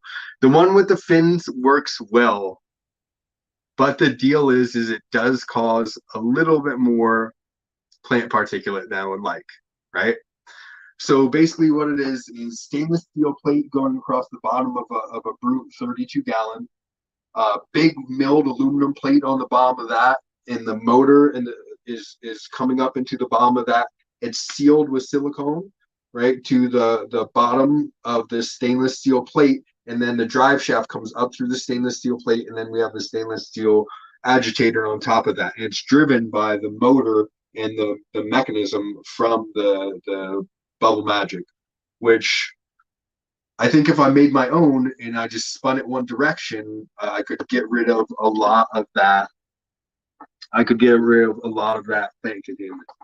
Give me 1 second. I'm going to plug my phone in here. want to talk about the One Direction, aka Harry Styles tech, that I know originally was very much championed by Frenchie, but I think definitely brought back into discussion by yourself in recent times. When did you make the observation that One Direction was providing you with a cleaner pull? So it came about from multiple things. I'll tell you, the start of it was a wash in the, I have a 32-gallon Bruteless, one of the stainless vessels, right? So the inside of it is completely just conical, round, very, very smooth. You can get a really, really nice, circular motion going in there with the water, a really nice vortex. I've tried lots of different things. You have to be careful with ice. I used to make my own ice for a long time. You have to be very careful of that clogging the outlet. And one of the things that I preferred, because you would watch people, and some people just kind of do this. They turn it over a little bit and they go back and forth. And to me, that kind of splashes the water up, and I just don't like that a ton, right? And then some people, they go back and forth and they switch direction a lot. Yeah, I like that a little bit better, right? It felt like I was keeping the water in there better. It felt like I liked the movement better because I felt like I was pressing against weed less. I don't like that feeling of pressure, right? I never want to force a paddle. I always want that paddle to be able to have like a kind of a torque limit and just kind of hold that torque limit until that's moving that. If it's not, I want to press it in a different direction. I never want to pull it through a chunk of weed, right? I don't care how packed it is in there. Like I will go as light as I need to until I can move it without feeling that. And the other thing is I like that the water moving. So with liners, they suck, right? If you don't have now, shout out Hashtag. They did the simplest thing for a liner. I really like what they did. It's just a big ring. It goes down in the center. I have one of the pure pressure bags over there. They have like a weird thing with plastic that goes through. I don't like that at all. Weird places for stuff to get caught up. But a regular liner without any sort of anything holding it out in shape, those fucking suck if you're trying to go with a vortex, right? They just wrap up and like, God, they're the worst. I tried using them a couple times. I've cut up my liners, like the bottom of my fucking, the bottom of my beds, for my veggies, right? The drain holes on those are covered with 220 fucking pure pressure liner. That's like $250 fucking bag liner. I mean, I cut it up and use it to make sure soil doesn't fall through from my strawberries. So yeah, so I don't like those liners, right? So I go back and forth between the cube bags and naked washing. And, I really like the vortex that I can get going with that naked washing. So I had a kind of a bigger wash of Straw Grease Willie for what I usually do. It was just 5,500 grams in a 32-gallon, which, that is light for some people. That's heavy for other people. To me, that's perfect at like the top end of what you want to do. I max out at 6,500 and kind of the bottom end of that is 5,000 in a 32-gallon. And that's very dependent on the, what's going in there. So Straw Grease Willie is bigger buds, and they don't break down quite as easily. So you will find a little bit more of that force going through the water. So 5,500 is a pretty good one. It can go up to 6 because they are heads that break off pretty easily, and it's a good washer. So I washed it multiple times, and the highest I had ever got was 5%. I probably averaged like 4.2, well, no, I would say I probably averaged like 4.5. because I saw 4.2, 4.3 often, but then every now and then I'd see like a 4.9 on it. And so the one time, and that was usually like 2,500 to 3,500 grams, like 4,000 grams max, right? So this one time when I'm doing the 5,000 grams, you know, before I was messing with the liners, and like those liners too, they make me feel like I have to use less in there. So like even 4,000 with the liner, I don't like the way that feels getting the paddle through it. And so I put this 5,500 in, and it's going nice and vortexy really easily. I'm like, you know what? I'm not gonna do the switch in direction. Now already when I switch directions, like I did that same thing with the torque. So I wouldn't just stop it and make like the water just rush over the paddle, and like, because you can feel literal fucking biomass going into that paddle and bouncing off of it. And that's not what I want. There should always be a small layer of protection of water in between that biomass and that paddle, right? So I'll slow the paddle, but I won't stop the paddle. And then I'll bring it into the opposite direction. So this time I was just like, man, like, I feel like that vortex is kind of what's separating the heads. Like I don't feel like that. Like a lot of people think it's like the swooshy, you know, that's the best I can describe it, is like when they're going and they swoosh it back the opposite direction. They think that that's where it's pulling all the heads off. That might be where it's beating the weed up and allowing you more access to heads. I don't think that that's what's pulling the heads off. So taking that concept, I just go as fast as I can, one direction for as long as I can, right? And I my first round comes out like heavy and nice, right? No, since I'm just doing this vortexy thing, I'm not like beating it up. I feel like it's, you know, the water looks really nice. There's no foam. I like the color that's going on in there. I'm very happy with what's happening, right? So, you know, and that was just, you know, keeping that vortex going as fast as I could and be using the least amount of torque on the paddle. So it was a slow buildup. But then when it was, I kept that energy going as well as I could, right? And even tried to turn the head of the paddle in with the water, again, to the least amount of mess to the biomass that I could. So when I freeze dried that one, I ran 3 rounds. I think I did like a 12-minute, a 15-minute, and a 20 or 25-minute, right? And all of them look good. Like even that third round because like I like to do 2 rounds where I go at it like at medium, and then my third one I like to really go at it.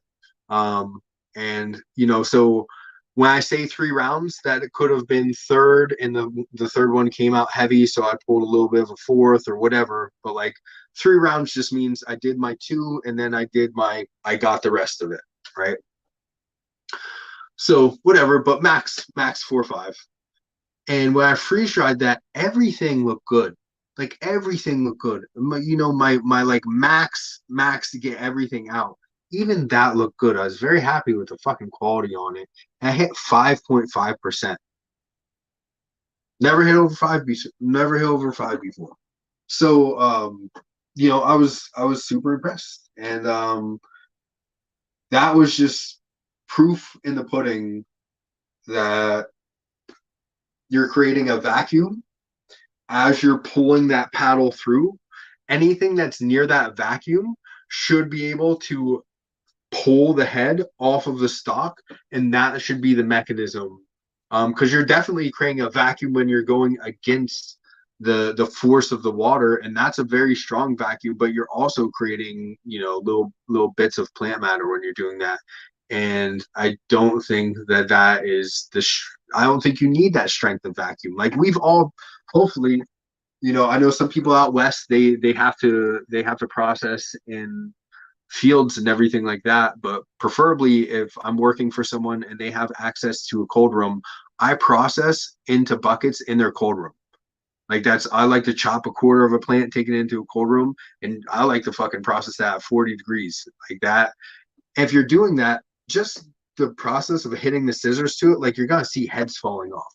So you don't need this like insane like fucking beating the weed up thing. So that just I was after that I was under this impression. And then we started talking about that a little bit on the lives. And every single person that I've heard go into this concept and try this concept has found the exact same benefit, where they have either the exact same or an increased percentage from their wash rate. I believe that that comes from damaging less heads, as well as they also have less contaminant. I want to talk about yields. You mentioned 5.2 or 5.5%. How do you measure your yields? What are your parameters that you apply? My yield is everything I'm willing to squish. Okay. Yeah. So that's different for cultivar. You know, like if that's, as a generality, I don't pull 25 through 45, 43, 40, whatever, you know, that micron size bag is that you're using for your smalls. I have like micron extracts. I have, you know, ice extract. I have rosin evolution. Like I have a shipwreck of different bags. So I like to just try and R&D all the different products and everything. Especially because I'm teaching myself a lot. Do you see an issue with guys, you know, some guys measuring their yields off the plate, some guys measuring their yields based on just their A grade and they don't include their food grade? And then, you know, like, is that something you put any thought into? I only see a problem with that for fucking Brads and Chads and corporate metrics. I think just like it is the mystery that you have to unravel, understanding the art of hash making. That is the code that we So here's the deal. The way that I do it, right, with everything that you would squish. So like, there's a little bit of shit that I'll just make in the traditional hash because it's just like that's not worth squishing, right? So like your 180 through 220, you know, if you pull the 25 through 40 or 45 or whatever, you know, that stuff generally is just, it's not worth it. Every now and then you might find like 25 through 45 that you're like, I'll squish this and give this to free for a homie, you know. So like even that I would still count. But to me that's the most accurate number for giving a percentage. I like the percentage to rosin as well. That's important, but that I feel like that's a little bit, I don't know. I mean, they're both variable. Yeah, they're variable. One's more variable than the other. Do you believe that there's a sweet spot in microns, or do you find that dramatic variability from cultivar to cultivar? No, dramatic variability from cultivar to cultivar. One of the coolest ones is True Mac 1. If you grow that indoor under LEDs, especially because that's just what I have experience with, so I can talk about it. You get very small heads, and the 40, 45, whatever it is, through 73 will grease out your bags more than the big heads. It's nuts. And that's something that's very unique. You know, normally you're used to that. Like if I'm pulling my like just 70 through 120, or like, you know, your 90 through 120, or, you know, even like maybe your 90 through 150 or something like that. Like that's where you tend to see those ones that like, I do this for 10 seconds in the cold room and like I pull my hands apart, like, oh shit, like there's stuff on my fucking gloves. Like I was just trying to grease it in the bag. Yeah. Versus that Mac does that in that lower one. So yeah, I find it to be very cultivar dependent. Yeah. Less so with strains that hash well though. Like I don't think you're gonna find, you know, stuff that's above 4% that's like, oh, this one dumped in the 25 through fucking 40. Like, you know. Okay, circling back before we move forward, because you've got so much experience, not only, you know, designing or redesigning a washing machine yourself, as well as having experience on the Hashtag and the Osprey and other machines, you know, after all of this analysis and experience, are you do you lean towards top down versus bottom up agitation one way or the other, or what are your thoughts there?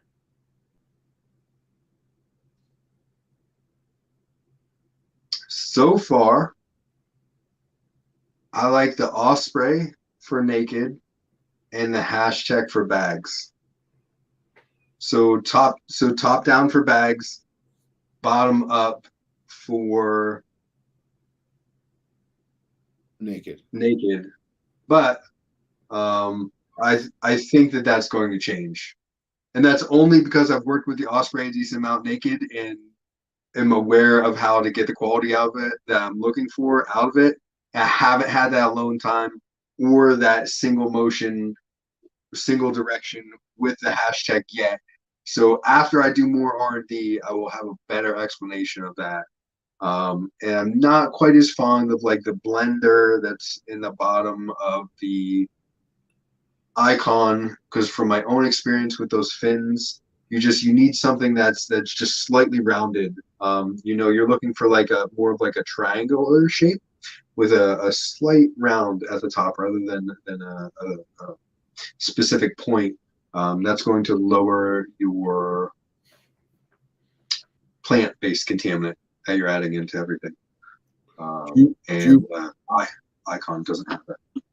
Do you feel that a well-run machine can produce at the same quality level as a experienced hash maker with a paddle? Not yet. But I think eventually the machines will be better. Yeah, I think that that's a fair answer. I want to switch gears. I want to talk about fresh press. I want to talk about cold cure, and I want to know what your thoughts are.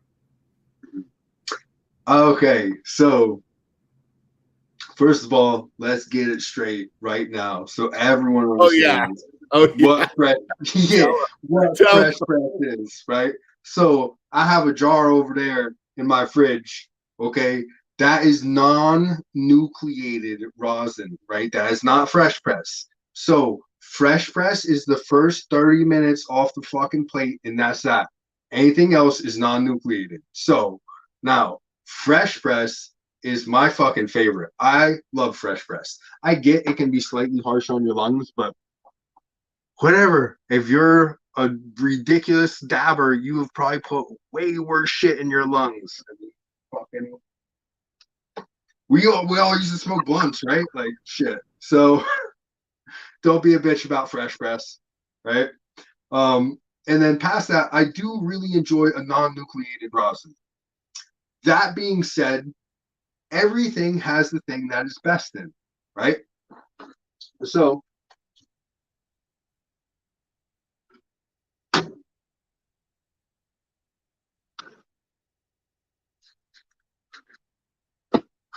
this is Pops D. Pops D is nice in fresh press, right? That's it in an actual cold cure. It comes out very white originally, and a little bit on the drier side. It's a very weird rosin in that it eventually gets a little bit darker. I mean, it eventually gets a little bit wetter. And rather than getting darker, it just goes from like white to like a yellowish, and that beautiful yellowish, right? It doesn't get any of the browns or the tans or kind of that ugly burnt orangish or any of those weird colors, or even like, you know how sometimes it gets that like reddish pinkish type color that you can get from Tangies and other shitty horrible things. So but yeah, so like that one's really nice, right? But in the so if you can see it in the there we go, yeah, in the jam, it comes out to the perfect color. And like the great part of it, the part that you really enjoy, is so muted on the fucking cold cure, and it doesn't really come out. I mean, the flavor isn't too dissimilar, but the flavor is even stronger on the grape, on the jam on this, right? So like that's one that I can say definitively the best is the jam or diamonds. Have you ever been able to correlate like the fresh press performs better than the cold cure, then typically that will jam better, or is there no correlation between those two variables? It's more of the correlation that I see is more so in actually the coloration of when it turns from fresh press to cold cure and how that reacts over the next month at room temperature. That's going to be my greatest indication of how it's going to perform. Yeah. So, I mean, you have been doing a tremendous amount of R&D in the jam or the jar tech area of the solventless space. And I just, I'd love to dive a little bit into what your observations have been, what your experiments have been, and why you've chosen to put so much focus into this specific area.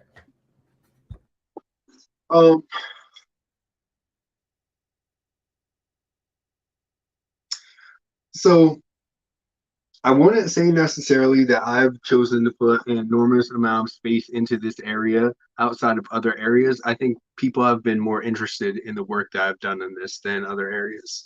So, that being said, the other thing is a lot of people are anti jams and stuff like that because for a lot of different reasons.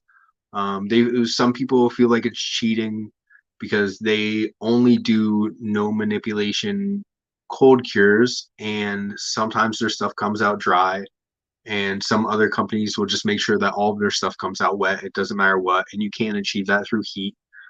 So I understand how they see that as that. And not everything is meant to be hit with heat.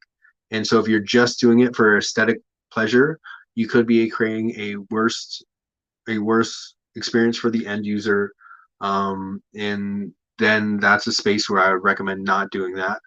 And I think more people are probably doing it for that reason out there in the public space of what you're going to be seeing for sale in stores as well as on Instagram, versus like your little bit smaller people that are just going to be trying to find the best state for that particular rosin.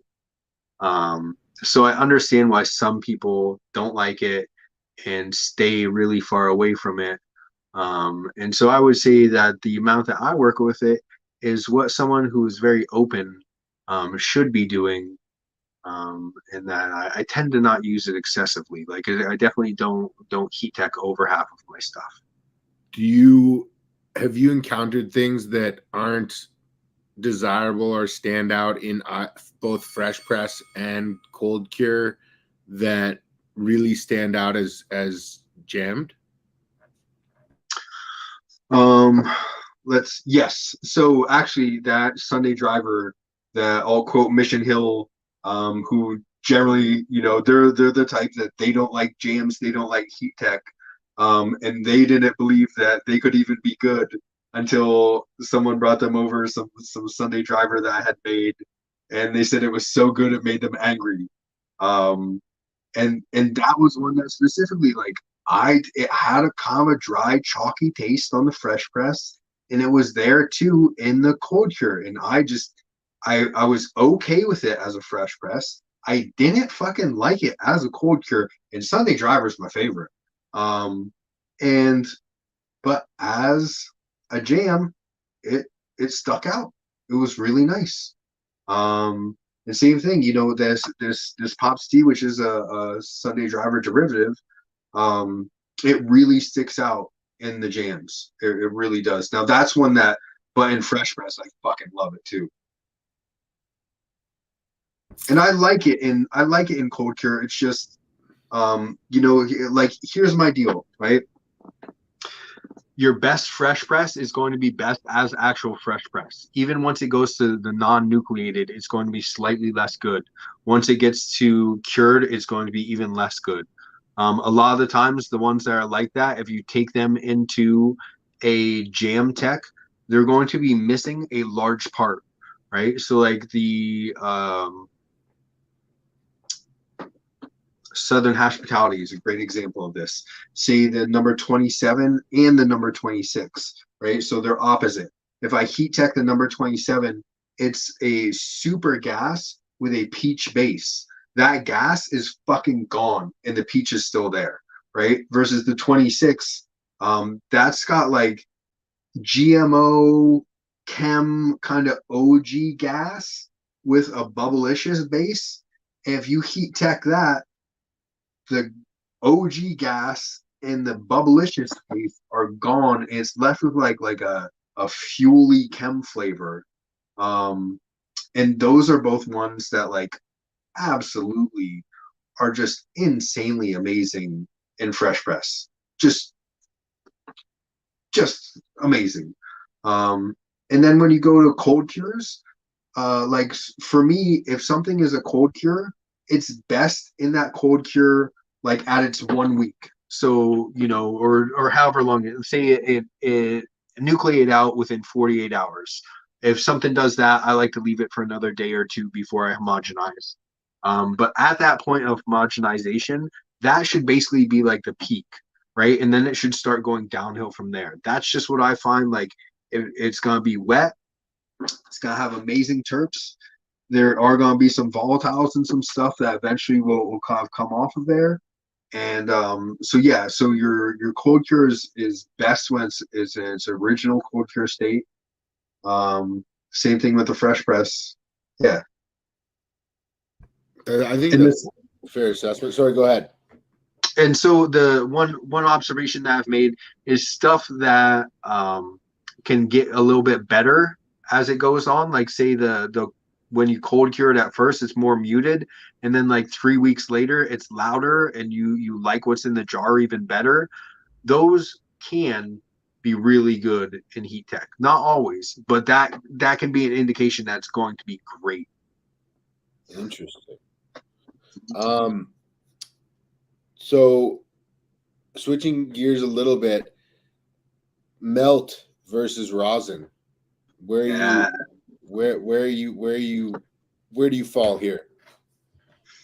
I mean, I want you to do an experiment if you think melt is better than rosin. Okay? I want you to take your melt. I want you to go put it in a bag. I want you to go press that. Right? And then I want you to put that rosin in a jar. And I want you to flip that bag inside out. I want you to scrape out whatever's inside that bag. And I want you to dab that by itself. And then you tell me that was what rosin is fucking missing. And then we can have a conversation that fucking melt is better than rosin. Right?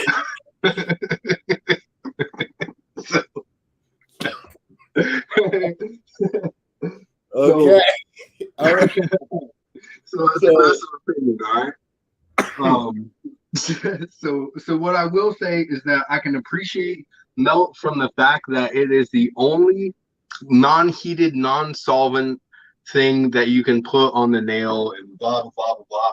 I don't like that it has the extra particulate in it. I don't feel like you can get as an aggressive of a high out of it as you can with rosin and still have it be a very pleasurable experience on your lungs, on the way it tastes, etc. I can really, really enjoy melt. I will say one of the most pleasurable highs I've ever had in my life was when I was done judging melting of the heads and fucking T had a rig set up nice and hot for me. It gave me like a 0.3, 0.4 of some hamma. And man, I went and took a nap after that, like a good wake up feeling amazing. Like, that was a good high.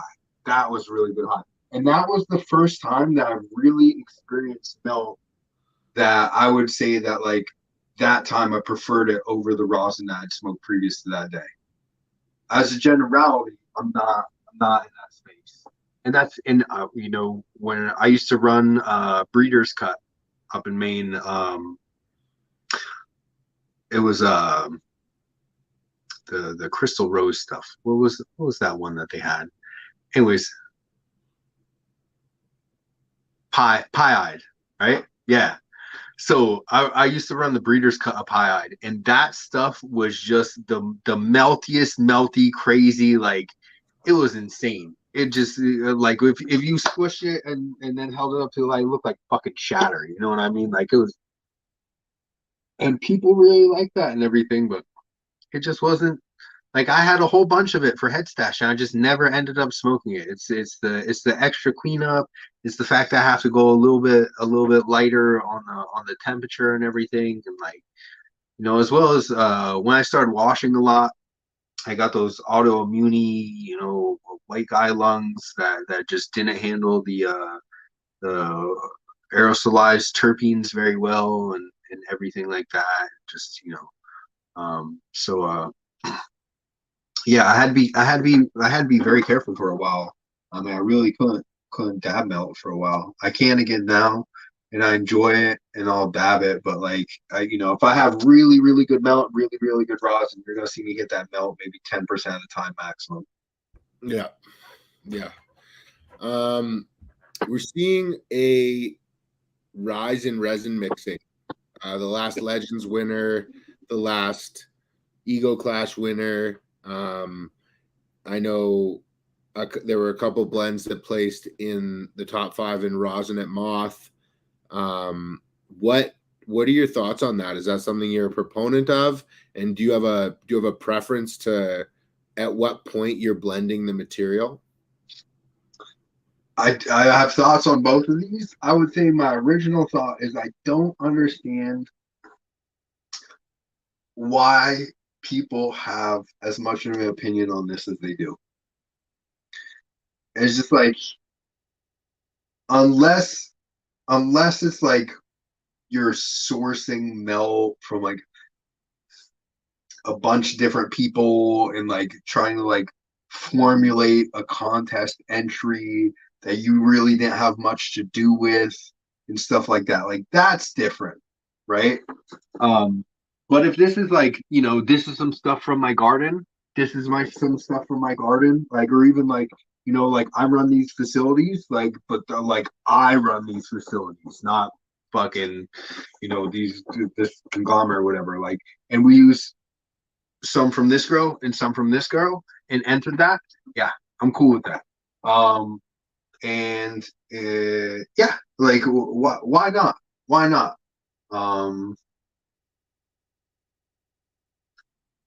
No, that's fair. So some people get real tied up in it. Some people don't. It's something that I like to ask everybody just to kind of like hear where they stand on it. Yeah, the people that get real tied up on it, I feel like they got beat by a blend in a contest or something like that, and they're just fucking tight in their undies about it, bro. Yeah. Before we move on, I wanted to ask you about your experience with freeze-dried resin or melt versus air-dried melt. Have you had enough of one and the other to make a comparison? I haven't had enough properly air-dried melt to make good comparisons. But I've in those rooms that I've been in and with people that I couldn't express higher admiration for their opinions. There's a mix, cultivar dependent. As a generality, I think freeze dried's better. And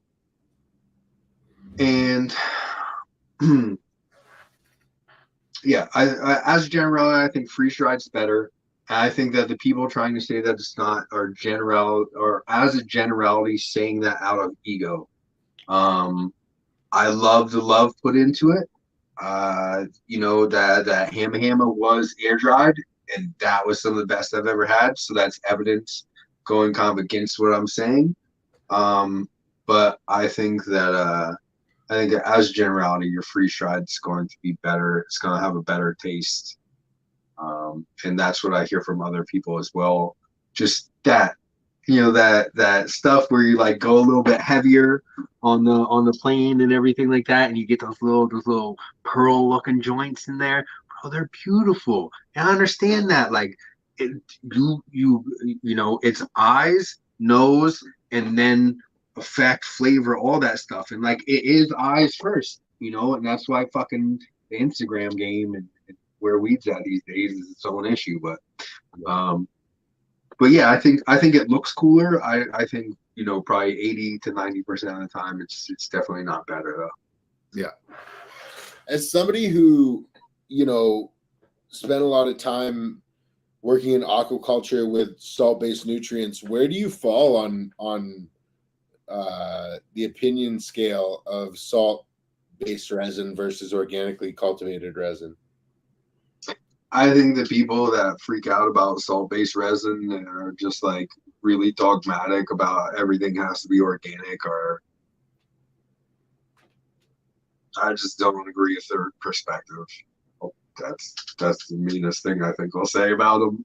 But yeah, I just don't agree with it. Like that's, you know, if you're growing underwater in a fish tank, like dude, you have to grow with salts, and those fish and those microorganisms and that bacteria that converts fish waste into usable food for the plants and everything like that, like that's not negatively affected by those salts. So like I get you might be feeding them in higher concentrations in the soil and everything like that, but like I think salts are just demonized way too much. And I think if you're growing outdoors, don't fucking use salts. You're a dick if you put salts into ground outdoors. If you're growing indoors, fuck yeah, go ahead, use them up. Do you see like a hybridization happening on the indoor scale where people are going to be using the two systems or blending systems more and more? Definitely, definitely. So I think as a generality, you're gonna find cultivars that you're able to get an even better taste out of with salts. I think that that's a thing that definitely exists. But I think past those unique cultivars, you know, and that would be the minority. I think the more building blocks you can give a plant to develop its own taste, the more it's going to develop its own taste. So if I can give it all sorts of cytokines and aminos and things that are given off by fungal things, and you know, just all these micronutrients that are in the soil, like that's way better to me than, you know, these what we think of as a sterile salt system. But I'll tell you, no system is sterile. Like if you sterilize the roots to a plant and then you feed that, in order for that plant to uptake those nutrients, it has to make its own bacteria going in through that root system. Like it's not possible to have a sterile system. You can't. It's not a thing. So I know you're not cultivating currently, but you have a large amount of experience, and I want to know, if you were cultivating, you know, what would your ideal indoor setup look like right now? So I would say ideal indoor setup is, let's talk about this. Are we talking about single craft producer, or are we talking about from a production perspective? Because if I'm doing it from a production perspective, it's going to be slightly different, because I'm not going to focus on the output numbers quite as much, utilization of the space. I mean, I wouldn't be opposed to hearing both. Okay, so if I'm just doing indoor, for a personal passion project, what I'm going to like to do would just be beds very, very close to the way that Steve, whatever his name is, the ex-MMA fighter, Green Life Productions, or Steve Cantwell. Yep. So very, very close to how he's doing things. I really like that system. I think it works absolutely great. I'm very big into that. And past that, for production, okay. So I did a hybridized system of this in one of the grows that I was working in, and what it was shallow beds, right? And they had a fast draining soil, right, out towards the outside, and then in the middle was a slower draining soil that was peat based. The outer was a very very fast draining cocoa. So and then there's a little bit of perlite all the way across the bottom of the bed. And I use compost going down the middle on top of the peat based soil. And then I had 1 gallon cutouts on top of the cocoa based soil, right, where it was very fast drain. So the idea is that I would feed in small amounts, so that way it was only, going into the pots and then straight down and kind of to the drainage, into those 1 gallons.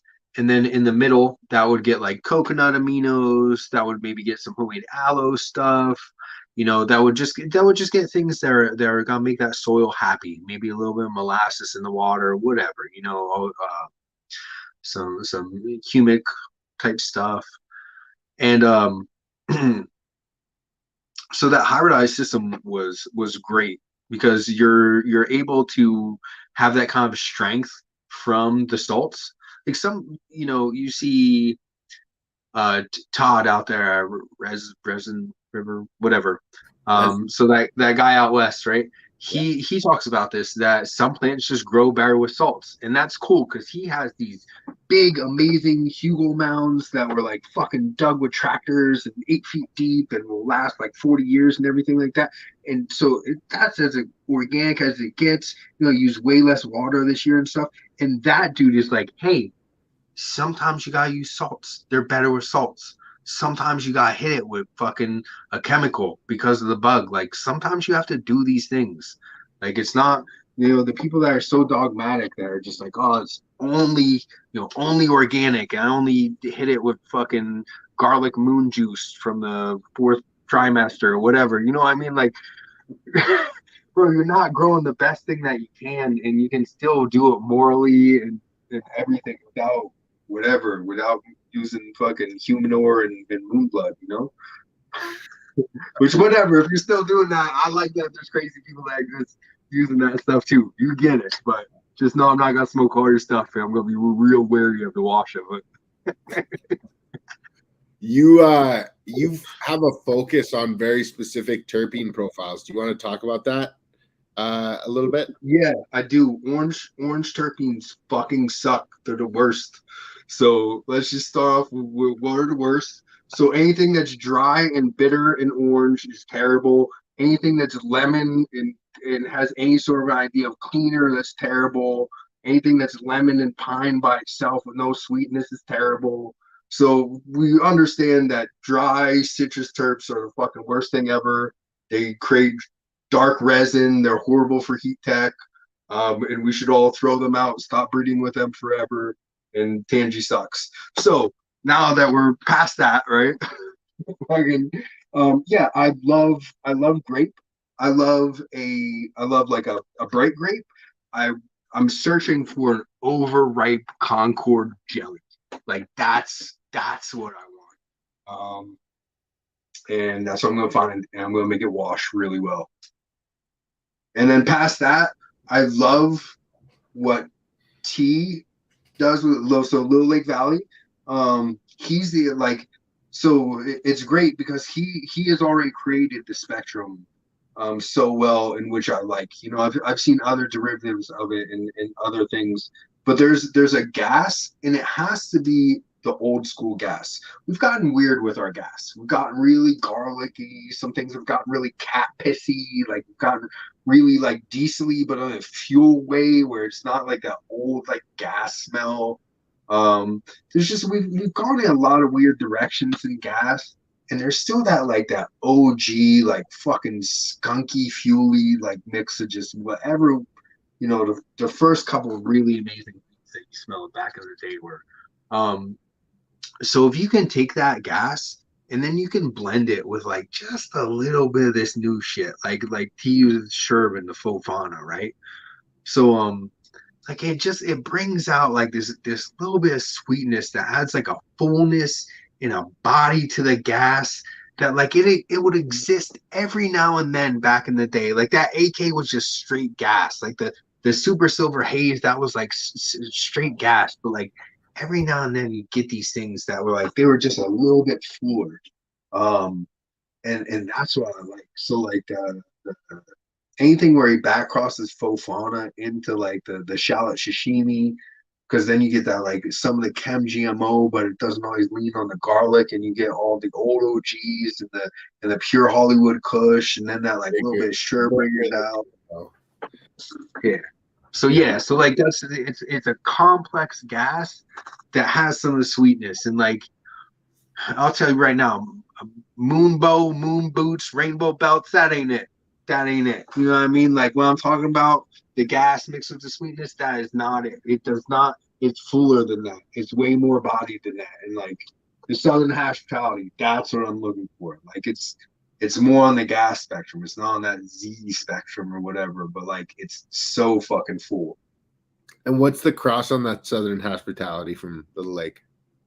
So that's Waffle House to shallot sashimi. And Waffle House is peach rings to faux fauna. So faux fauna is heirloom OG, which is SFV OG, Deadhead OG, Hollywood Pure Kush. There may be one other one in there. That's hit to Banana OG and Sherb. So that creates faux fauna. And then that's smacked to GMO, and that's shallot sashimi. So you have that, that very like gas heavy with that little bit of sweetness from the Sherb over here. And then you have take away the GMO, bring just that old gas with the Sherb and that Banana OG, which makes it like a little bit more bodied washer. And then you hit that to peach rings. So like I found a peach pheno in there that it's gas, but it has the peach too. It's like it's a definitive peach. It's not a fucking tangy you're trying to call a peach. It's not a citrus you're trying to call a peach. It's not that bullshit in there. Like there's the peach. What for the people that don't know, what does MTS stand for? MTS stands for fucking Mikey Toe Shoes. So why for the people who don't know you as well as I do, is it so important that toe shoes be mentioned in your name? Like, is it foot health is something that you're tremendously passionate about, and I'd like to give you a moment to talk about it. Okay, so I am tremendously passionate about health, natural health, like I don't think we live by natural society, natural health, natural, like I should be able to have a conversation with you, right? And we should be able to talk through things. And if I make points, like you shouldn't just be able to be like, yeah, but the rest of society doesn't agree with that. Like, no, talk about that rationally. Like, don't talk about what everyone else is doing. And like, I wish I had some of those little toe prisons around here to show you with your natural feet, right? But like, look at the bottom of that, right? That looks like a foot, okay? So I had really bad structure going up, like whatever, and I would always wear stupid shoes. It took me a while to get my feet straight. Yeah, I don't know, just yeah, I'm very passionate about natural footwear, about natural everything. Like, why are we paying taxes? Why are you waking up with an alarm clock, bro? Smash that right now. Like, I'm not gonna smash my alarm clock, but I do walk in bare feet, and I do walk on the earth with bare feet, and I know that to be healthy. I don't need any books or any research to tell me it is or isn't. So how I got the Mikey Toe Shoes things, right? Because there's been a ton of nicknames to me over the years, and I've always enjoyed nicknames. I've always given them to other people. I always thought that they're the best thing to go by in the game, especially if they don't have anything to do with your actual name. So when I was working with this DHO lab, right? And I would be picking up jars, and it would have batch numbers on the jars, right? The preface to the batch numbers would always be MTS.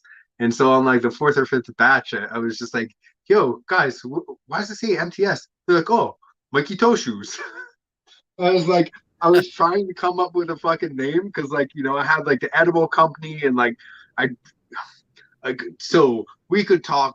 This whole thing could just be about rules for the traditional market, but like, guys, right? I know you're all trying to build brands. Break up your fucking brands, right? Don't if you have an edible brand and you make another product, don't use the same thing because you don't want to be seen as a big fucking entity. You want to be seen as a bunch of small ones that have nothing to do with each other, that are completely separate, and that don't look like you're some big fucking thing because they don't like big things that don't pay taxes. So, yeah.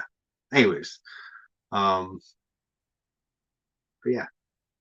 So anyway, so yeah, I was looking for a name. They were just like, oh, Mikey Toshi. So I was like, well, that's my fucking new name. So That's too funny, man. As we kind of like turn things and wind things up, I wanted to ask you, what are like, who are 3 to 5 of the top makers in the Northeast right now, in your opinion? I guess 5. 5. We can't do 3. Okay, so I'm not going to talk about best because here's the deal. I don't get out and try enough these days, right? So I'm just going to talk about five things that I know. Okay, one is homies Mission Hill. Love you guys, right? So Mission Hill is great. I really love their approach. I really love what they do. They're great people to look at from a perspective of everything. You know, they have a good social media presence. They have very good marketing. They have very good product design. They do excellent work, obviously. So yeah, they were someone that when I had a med card and you could still go up north with the ones from down here, they were a brand that I used to purchase their stuff all the time before I met them and became friends with them. So I've always really enjoyed their stuff. And then let's see, I'll also mention Royal River Botanicals up in Maine. So this is something that like you don't hear other hash makers talking about this guy, anything. I know he's done consulting for BHO people that I really respect, and so I know that dude has some good knowledge up top. And I've seen him do closed loop washing systems for hand washing. I don't know if I've seen him automated with machines as well or not.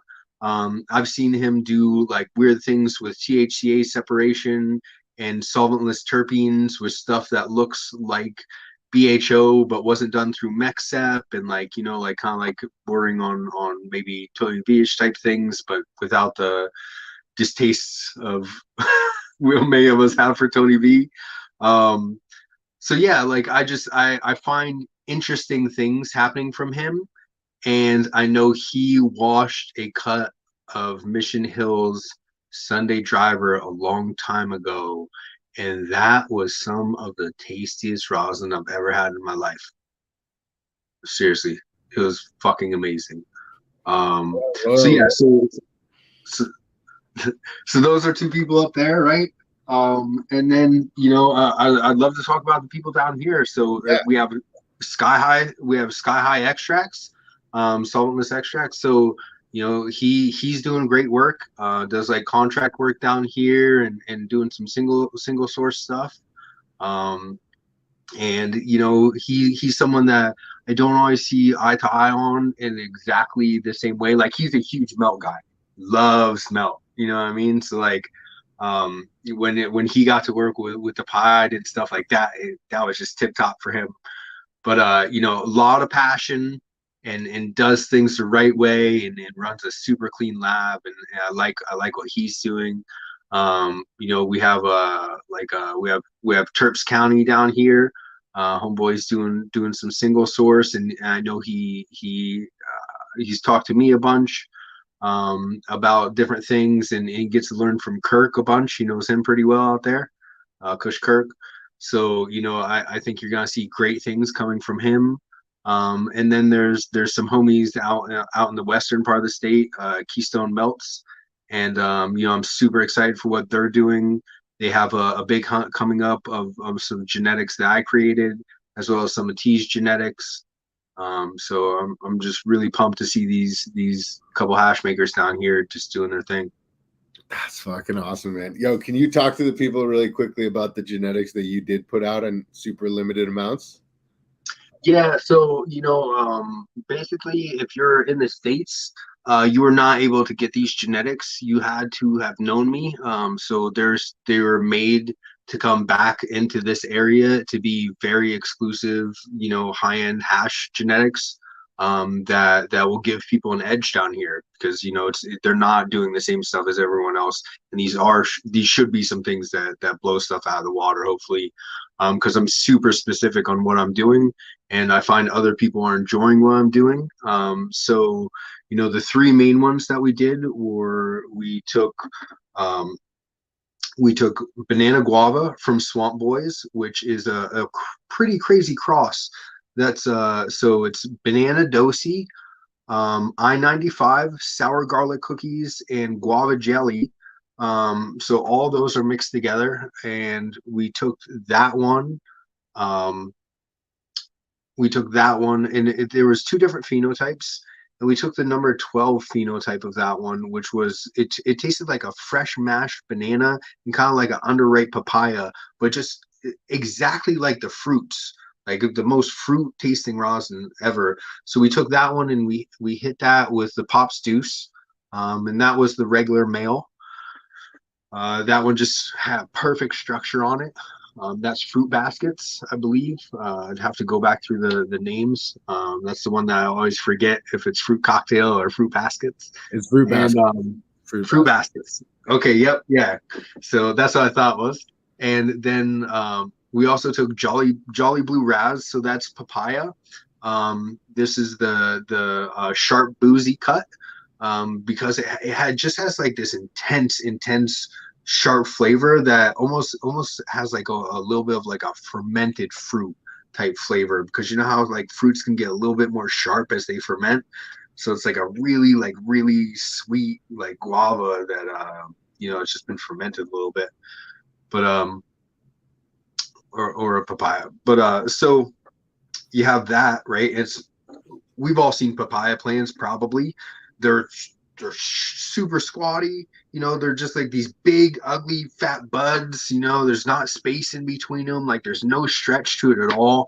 I've vegged papaya for like 3.5 months just to see what would fucking happen. It just turned into like this wide shrub. Like it never got big, I pulled so much weight off of it, it was insane. But like the fucking plant itself still just didn't look big. So I took that, and then there was one, the tallest male out of it was like a 140 seed hunt. So the tallest male out of that was a Pops, and it had just that insane stem rub of this bright grape, right? And so we hit that stretchy Pops to that papaya, and that made Jolly Blue Raz. And if you mix the number 32 Pops, which was the same stem rub, to that sharp boozy papaya, you got something that tasted kind of like a blue raspberry Jolly Rancher. So that's where the Jolly Blue Raz comes from. So you should be able to find that terp profile in there, and you should be able to find the mix of those two structures, which will be a fucking beast. And then lastly is What the Grape.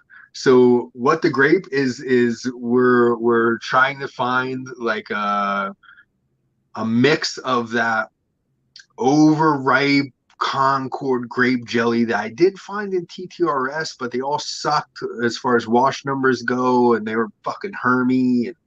And but I had one really nice male, and I had one really nice female, and the rest were stuff that I couldn't keep. So I took that really nice male, and that had the loudest terps out of any plant in the fucking garden. I was so mad that one was a male, actually, because that's the TTRS was the one that I was the most pumped about from that hunt. But it turned out to be a male, so I saved that, and I hit that to that papaya as well. And that's called What the Grape. So I mean the sharp smell coming off of that, combined with that overripe fruit, I can't imagine where that's gonna go. But that's why it's like What the Grape, bro. You know what I mean? So yeah, and those three ones are you had to have been a friend of mine, and you have to be running traditional market, and that's the only fucking way you can get those. One pack was sold to someone up there through an auction, and then I gave some to T for him to run for his stuff, and then the only way that you can get them is through Banyan Tree. So Absolutely. No, we're fucking honored. We're gonna blow it up.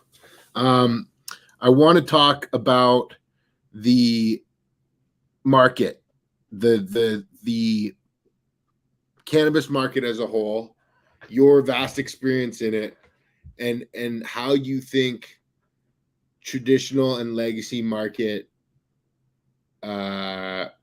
participants should position themselves over the next 3 years.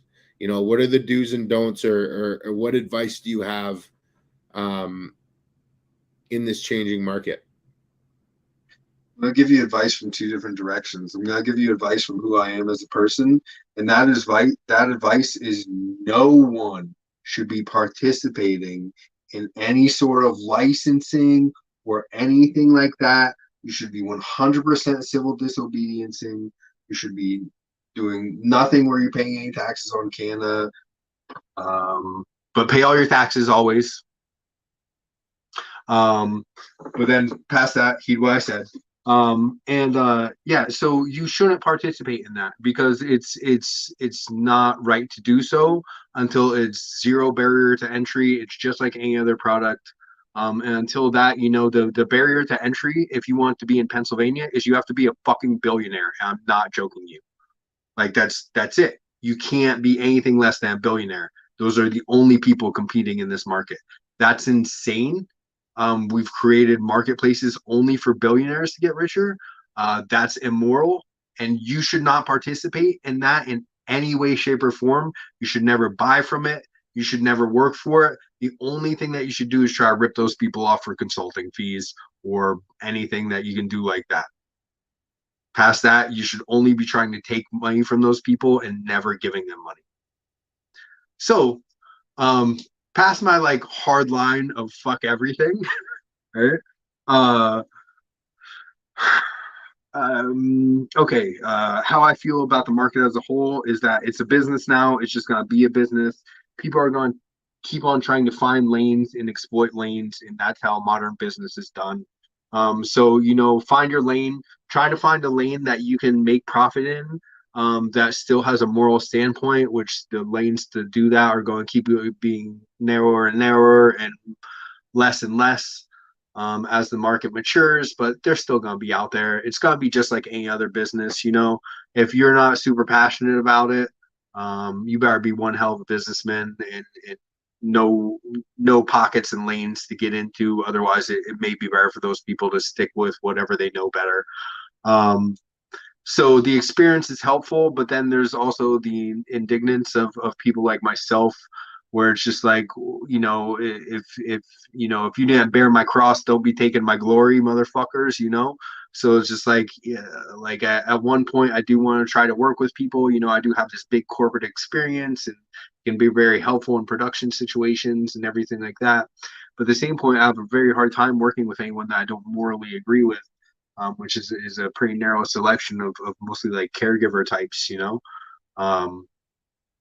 So yeah, so I think that if you're going to participate in the legal market, that you have to do that from a 100% business perspective, and that you literally can't hold these morals and values, and that you have to operate within the bounds of that game. And I don't like that game. But if you're willing to lower yourself morally to get into that, then yeah, then definitely do that. And you don't even have to be a low moral. You can find niches and you can find ways of being helpful and everything like that. I think until the problem has been completely resolved, it's adding to the problem to participate in that market. Wow. I think that's a really interesting point of view, and I don't think it's necessarily wrong.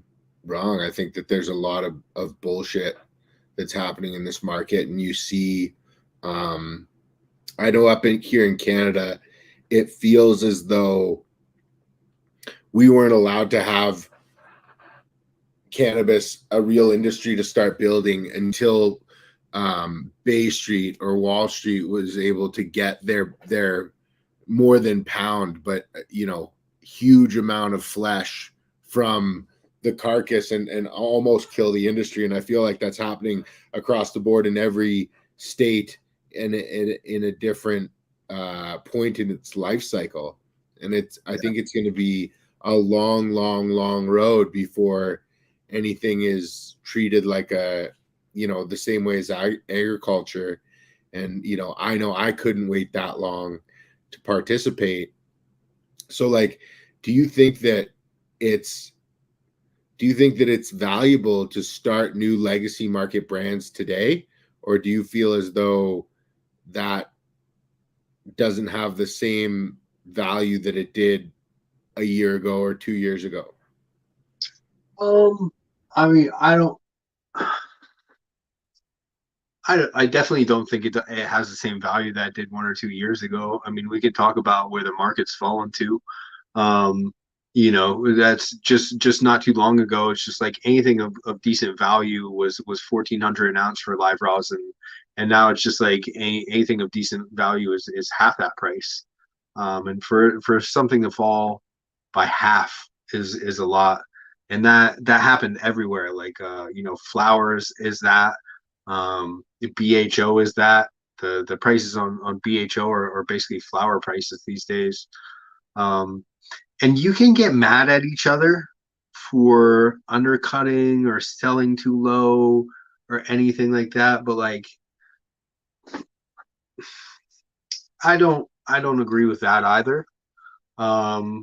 Because I think that if your only source of income is the traditional market of cannabis, and that you think that you have a right to make your living off of that, I just disagree with you. I don't think it should be about money. I think if that's why you're here for the wrong reason. I'm here because I need cannabis. That's why you should be here. So the fact that many people have been able to make a great amount of money off of it, that we've been able to buy all these crazy glass trinkets and do all these amazing things and smoke the best rosin in the world and everything like that, like that's an awesome bonus to doing the right moral thing of civil disobediencing over one of the healthiest medicines on the planet. Like that's all bonus. You don't have a right to an income off this plant. Yeah, no, I mean, I think that's a super, that's a fair way to look at it. I mean, especially for somebody who's been incarcerated for the plant, it's a fair assessment. And I think that, there's a lot of bullshit that happens in our industry, and it's sad to see. And a lot of us become numb to it and just kind of go, oh, well, that's the way it is. And I think that's a real shame. But, I think that there's two ways to, there's a way where there's non-participation, and then there's, enacting change for within the system. So I think that there's two ways to go about accomplishing potentially the same goal.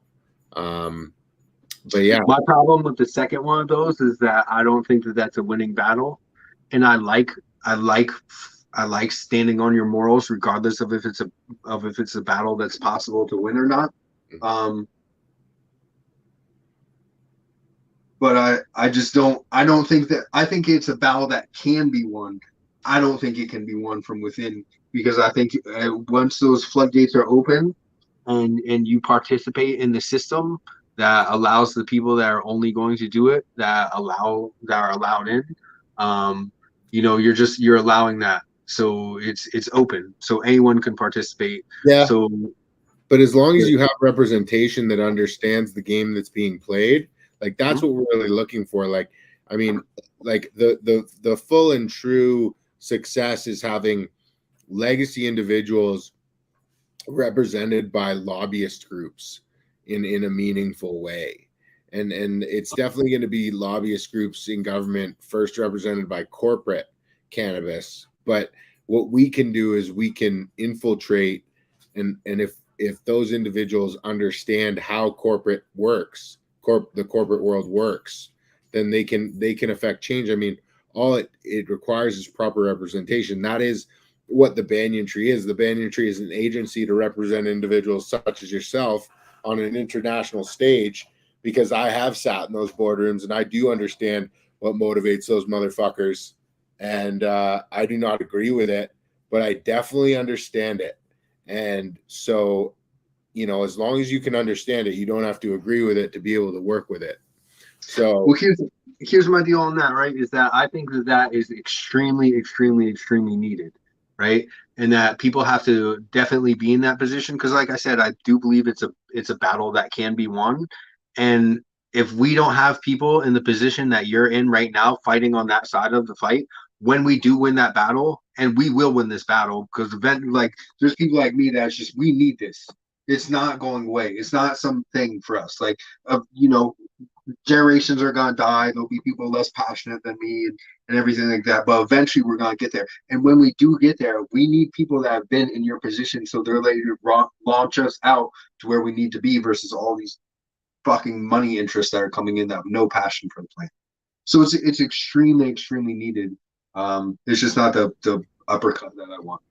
No, it's not going to be that satisfying, you know, catalyst moment that we all desire, where we wake up one day and it's changed and we're happy. It definitely won't feel like any type of overnight success, and it'll be something where after years and years and years more of fighting, that we'll wake up one day and realize tremendous progress has been made. But I wanted to ask you what your thoughts or what your plans are moving forward as you transition from you know, what you were doing previously into a very much more public role. I know you're involved in some consulting projects. Can you talk a little bit more about what your plans are moving forward? Yeah, so the GLG has been super helpful with getting me a little bit of consulting work, and also you know, Honeycomb up there in Maine has been very helpful with that as well. So that's been great. I'm definitely looking to do more of that. It's also not something that I'm pressing into real hard. I know I have a ton of value within production solutions in consulting and everything. And I know that there are a ton of just people out there that are pushing really hard into that space, plenty of which who don't deserve to be there. So I know if I just do good work and continue to build and continue to provide value for any client that I do have, eventually I'll build up the type of long-term relationships that I'm looking for.